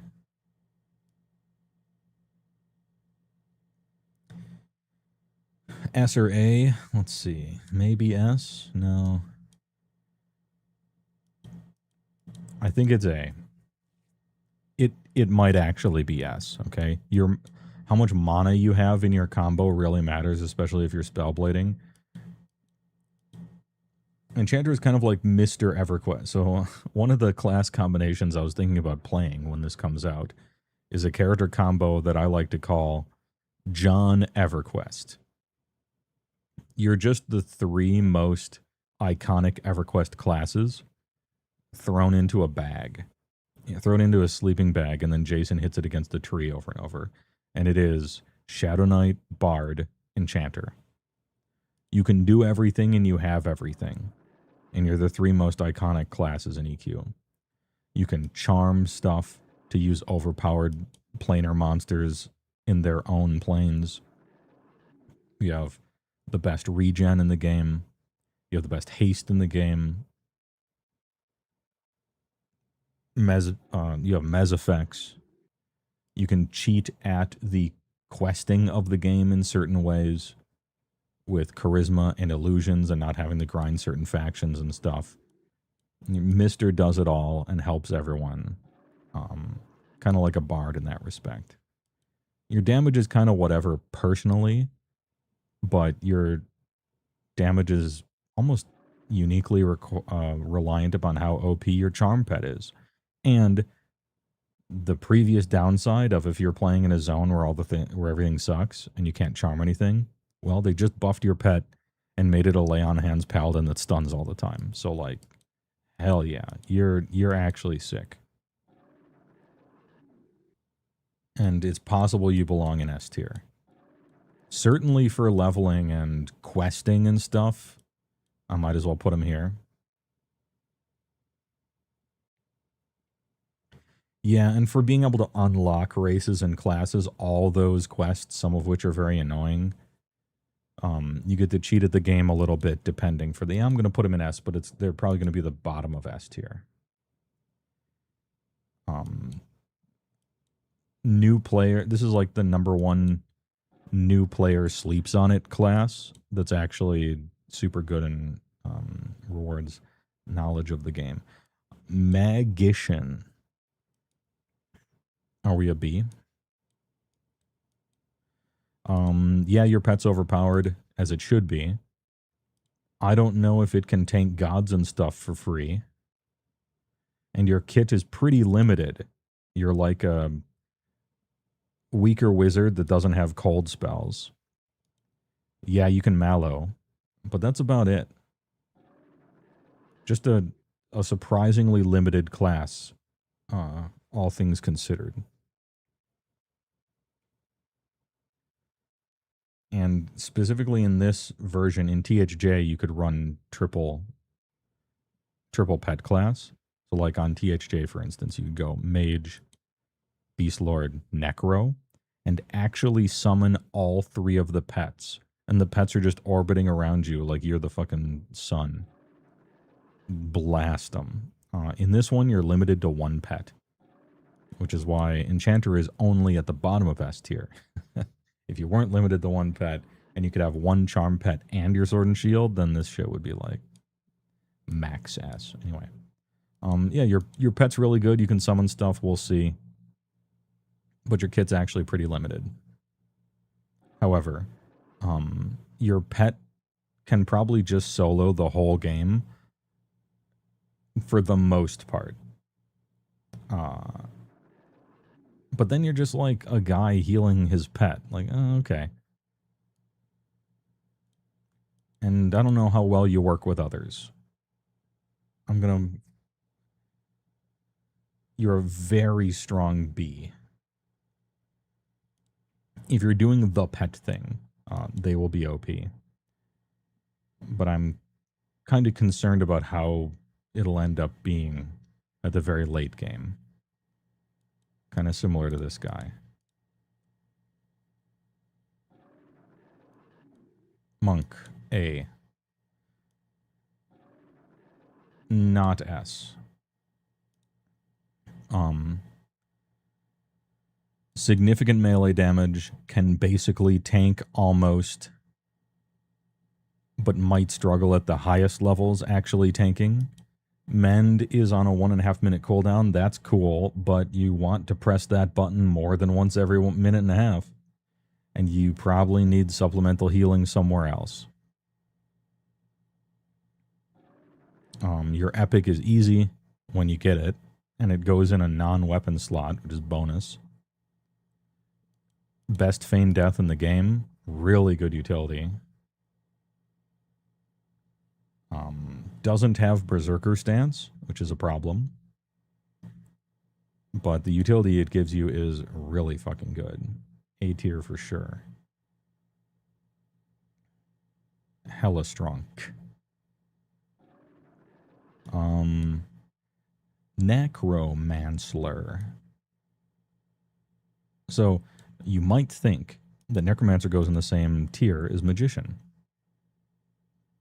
And this guy has a bunch of buffs and a pretty good pet. This guy has Insano pet that can possibly tank gods maybe. And the Mallow line. And what do you got? Well, your pet's worse. It backstabs, which is okay. Probably can't tank gods, but should be able to, hopefully. And you have a bunch of dots and stuff, and your mana comes back faster. Okay. But normally I'd put Necromancer above Mage for a solo server. Easily. However, when you start thinking about combining classes with other classes, the Mage just brings a pet and some lukewarm fire damage. The Necromancer brings the best life taps in the game, so it's S tier, above Enchanter.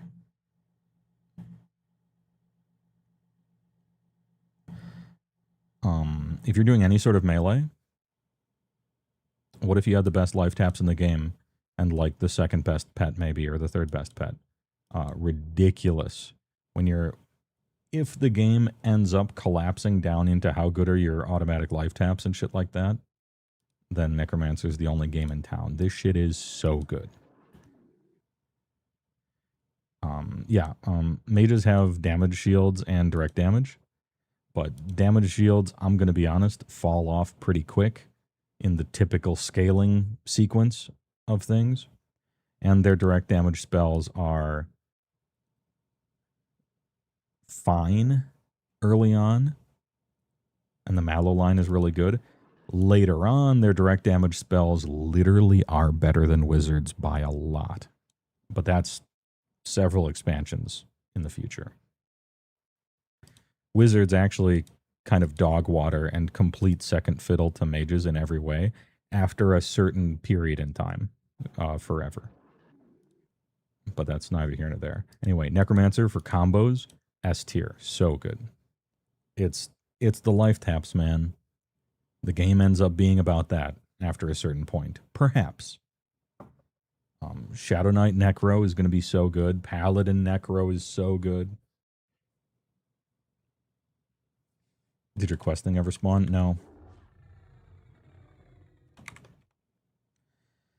This is supposedly the PH area, and it's supposedly a very, very rare spawn. Like, people were talking, you kill this lion 80 times and don't see it. But also, every server sometimes has their own weird custom rules about spawns and stuff. I might be in the wrong place, and just no one knows. But this is where it's supposed to be, and this is the name of the one, and it's spawning way faster than it should, so it feels like custom. Anyway, not like a terrifically big deal if it doesn't happen. I just kind of thought it'd be funny to be farming a placeholder in the background while doing the tier list.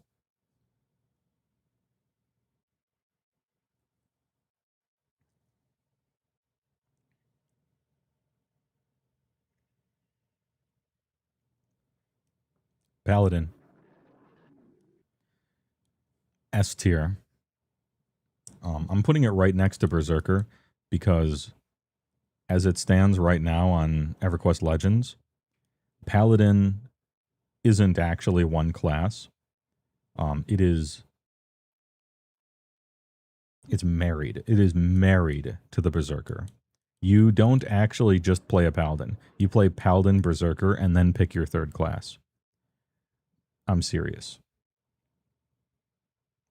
Berserker is so synergistic with Paladin, they are simply a couple. That's it. It makes her lay on hands, have an absurdly short cooldown. It gives you the actual damage that you need. It gives you Blood Rune, which really helps as far as your healing is concerned. Paladin has always been bad, just about. And on this server, it is better than Shadow Knight for the first time ever. But only after the Shadow Knight's life taps got nerfed. So, hey, all right. If anyone has ever played Paladin their whole life or wished Paladin was good and it wasn't, EQL. Justice. Justice for Paladins at last. Night Strike, whatever that ability is great. Fast healing, kind of invincible. Your spells are still pretty bad. They're just ancient cleric spells from 11 levels ago. But the custom stuff they added really ties the room together, and you're the Giga Chad that you were always supposed to be. Also, technically, when EverQuest Legends releases, at least before Kunark, you have the best weapon in the game, which is the, what is it called? Ghoulbane or Soulfire or whatever it's called. You have the best ratio. Although, there might be a Plane of Sky quested Berserker one that has technically a slightly better ratio, but you know, whatever. And when Kunark comes out, it's going to fall to the wayside anyway. Giga Chad, for sure. In fact, Bard probably slips down to like here.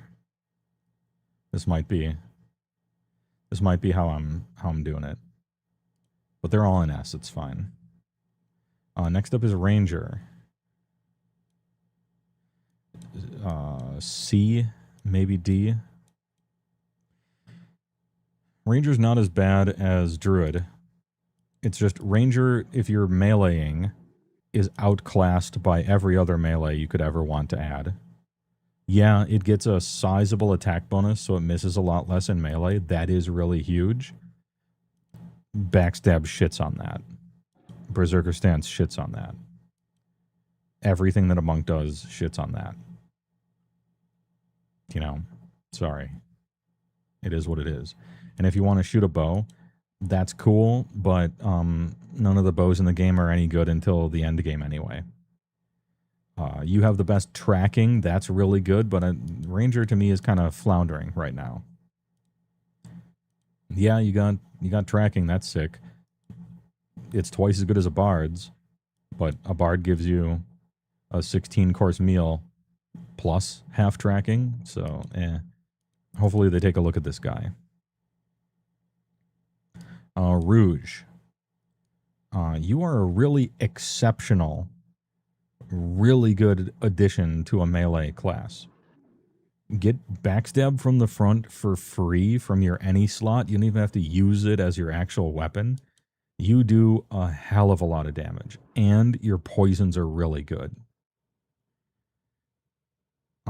I would actually put you in A tier for adding to some sort of melee comp. And sneak and lockpicking are good quality of life.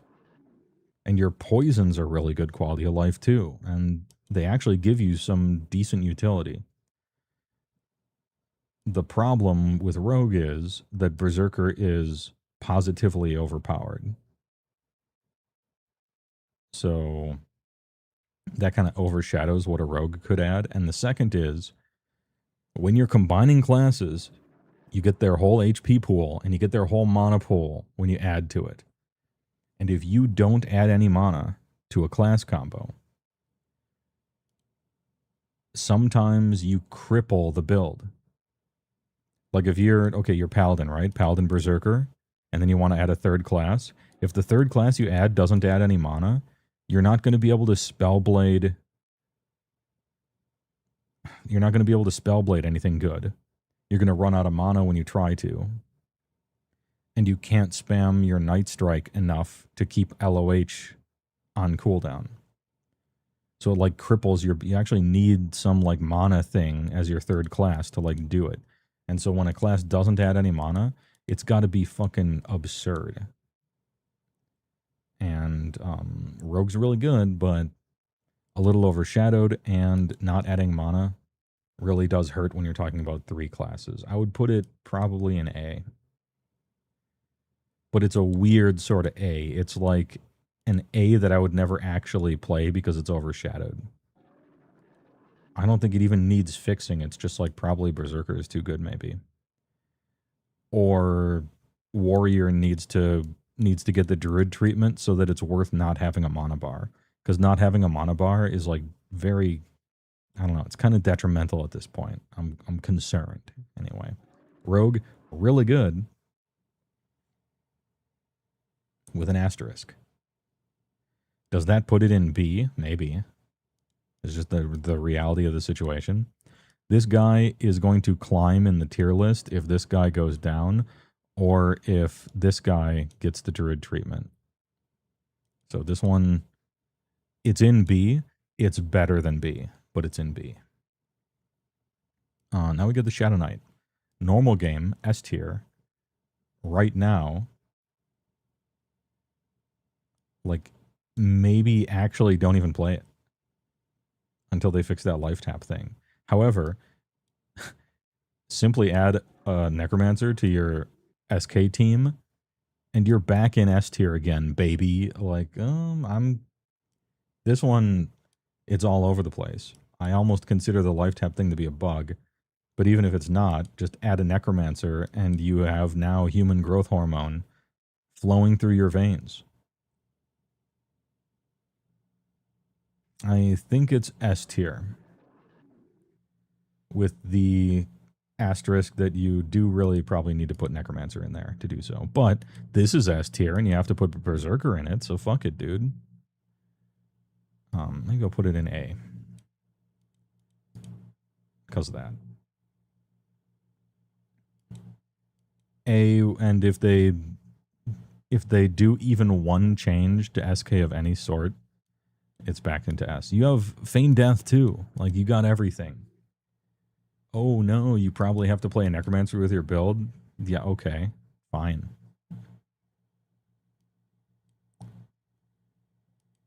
I'm doing it. It's still S. Because this is pretending that they're gonna tweak the life tap thing a little bit. Yeah, we're gonna. So you have so much utility. Feign Death is so good. Your shit is so sick. And fucking look at what they need with spells and AAs and enhancement systems and Spellblade and stances. Look at what they need to mimic a fraction of my power. Bottom of S. Shaman. S. Maybe top of A. Best slow in the game. Excellent buffs. Haste can kind of heal. Dots, roots, snares, fast movement speed. Does it all. Mr. Fucks Your Girl. Mr. Low Key, like no one really kind of gave it any respect, but it was always secretly the best shit ever, and it still is. S tier, maybe A. The Big Dirty. The biggest, dirtiest of them all. Warrior. Druid tier. What do? Nothing. You don't die. You have a bunch of disciplines not to die. Good versus fear. They gave you an ability called Cleave, which is kind of like a flying kick, on cooldown that swipes everything around you. That's cool. And your armor class, hit point, skill percentages are going to be technically on paper higher than the knight classes. But you don't bring anything and you don't have a mana bar. I think you're literally bad. And unlike Druid, they didn't say they were redoing you from the ground up, although they might be working on it, so who knows. I don't see any reason to play a warrior at all.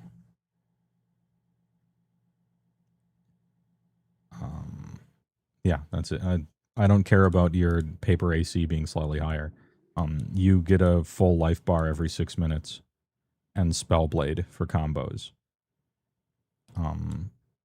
You get Feign Death, infinite utility, a decent pet now suddenly. More damage, harm touch on a 6 minute cooldown. Even with your nerfed life taps, yeah, just. Also get a skill called Reeve. Is this are you CJing me right now? Instead of Cleave, are you like, oh, you get Creeve? Are you doing that thing? Or are they working on it?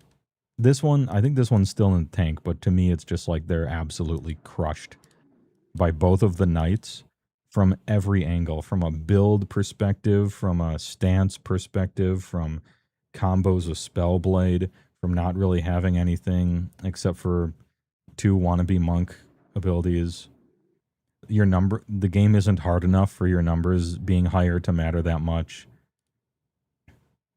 Yeah, if the game was like, oh, we have to solo Avatar of WoW and you can't live unless you're sitting in some discipline or something, like maybe. But also 0 mana added to your build, yikes.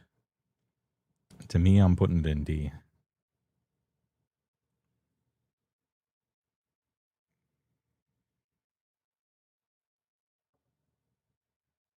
And Wizard. Probably also D, maybe. D or C.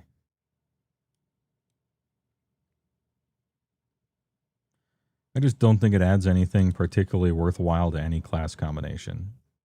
Yeah, it's got better spells than a mage, and its spells do a lot of damage.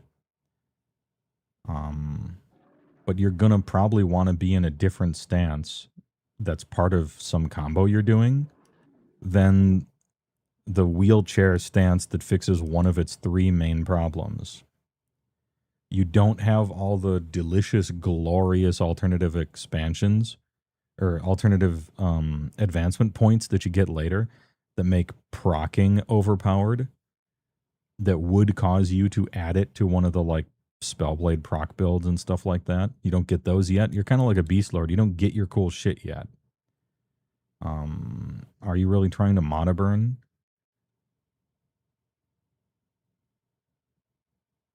Maybe your AoEs are good or something. I don't know. Yeah, you just... I mean, you're going to level it to 20 next to a druid so you can teleport places and probably forget about it aside from that. I'm going to put it in the bottom of C because with Spellblade, you can put Ice Comet in your Spellblade to proc Ice Comet on hit, which is hilarious. It's an absolute meme, and I love it. But it's definitely bad. You'll run out of mana constantly trying to do it. It'll get resisted all the time, and it's literally just better to put a life tap there. Is it worse than Ranger? I mean, your spells probably do a shitload of damage, and you're going to have a new Rune Blaster boy thing. Is that better than the best tracking in the game? I don't know.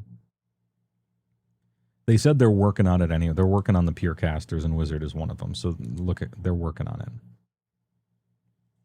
I'll put it in C out of pity and looking to the future. And here we go.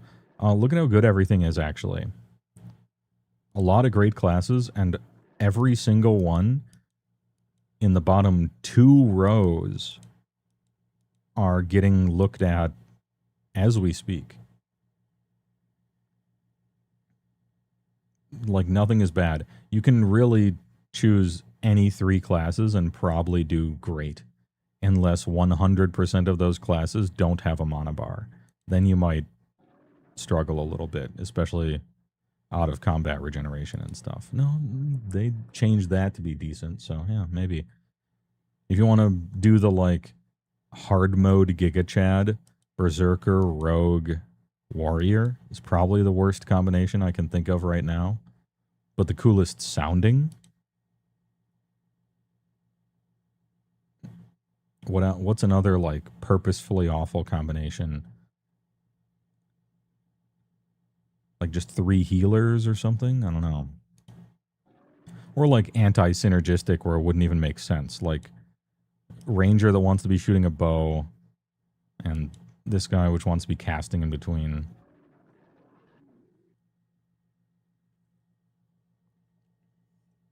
Oh no, man. Anyway, I'm very excited. Look at all this prime real estate. Monk is so good, and it's still an A. Cleric is so good, it's still only an A. Good shit. Very exciting.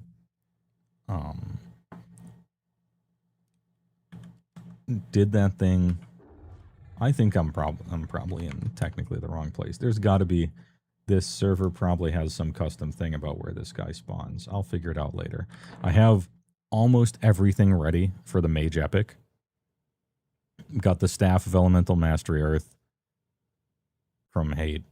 Got the Broom and the Shovel from Najina rare drops. Got the Griffin Feathers off of Cyclops' Toes. Got the Ruby and the other Ruby. Got the Crown of Elemental Mastery rare drop off the rare Spawn in Soleil. Got the 3 torn pages of Magi Cot from the Goblin Magicians in Najina.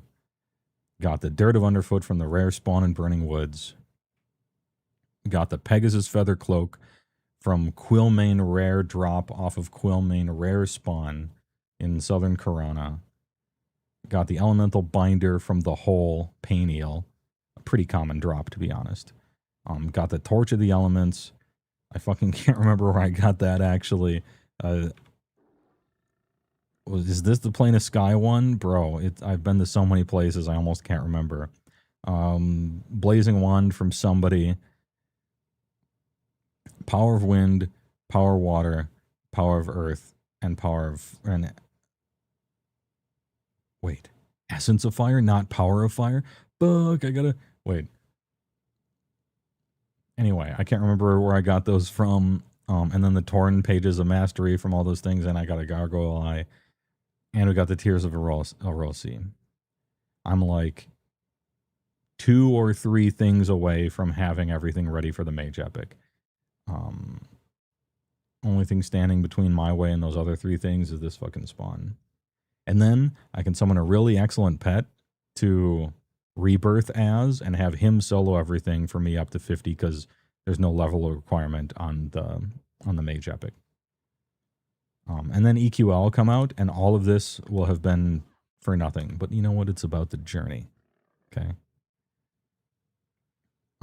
Speaking of the journey, my voice is fucking rough right now. And so I'm going to go get big dinner and then come back and see if we can do 17 hours of riffs after that, if that's okay. Consider it intermission. Also, apologies. It is I who needs the intermission rather than the people. Hey, that's a rough one, kid. Anyway, getting big dinner, then stream until infinity. After that, I'll keep you posted. Yeah, only 4 hours, stuff the number. Man, I went to bed way too late last night trying to get my work done. And I woke up and I'm already like, damn, my throat is not good for today. But that's on me.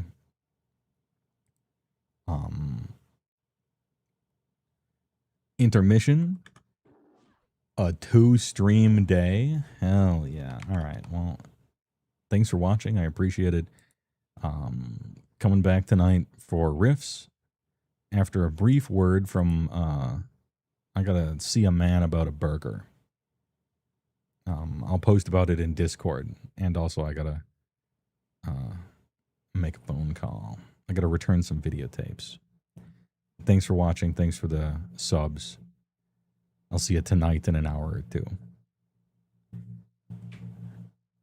Get those greasy Tylenol dusted fingers ready for some riffs. Just put SJ's Magic Card Shop commercial on a repeat. Hell yeah. I'm going to actually, tonight, you're going to get fucking hype about it. I'm going to start the stream with that riffs anime OVA intro that I cooked up for the streams. It's going to be so fucking hype. All right, 2 hours of busting. Anyway, big dinner, get out of here, and then I will, I don't know, I'll throw the nets wide, and you can all come back if you feel like it tonight for Riftos. Once again, apologies for the state of my voice. Maybe a fucking burger, an American burger, can fix it. See you guys in an hour or two.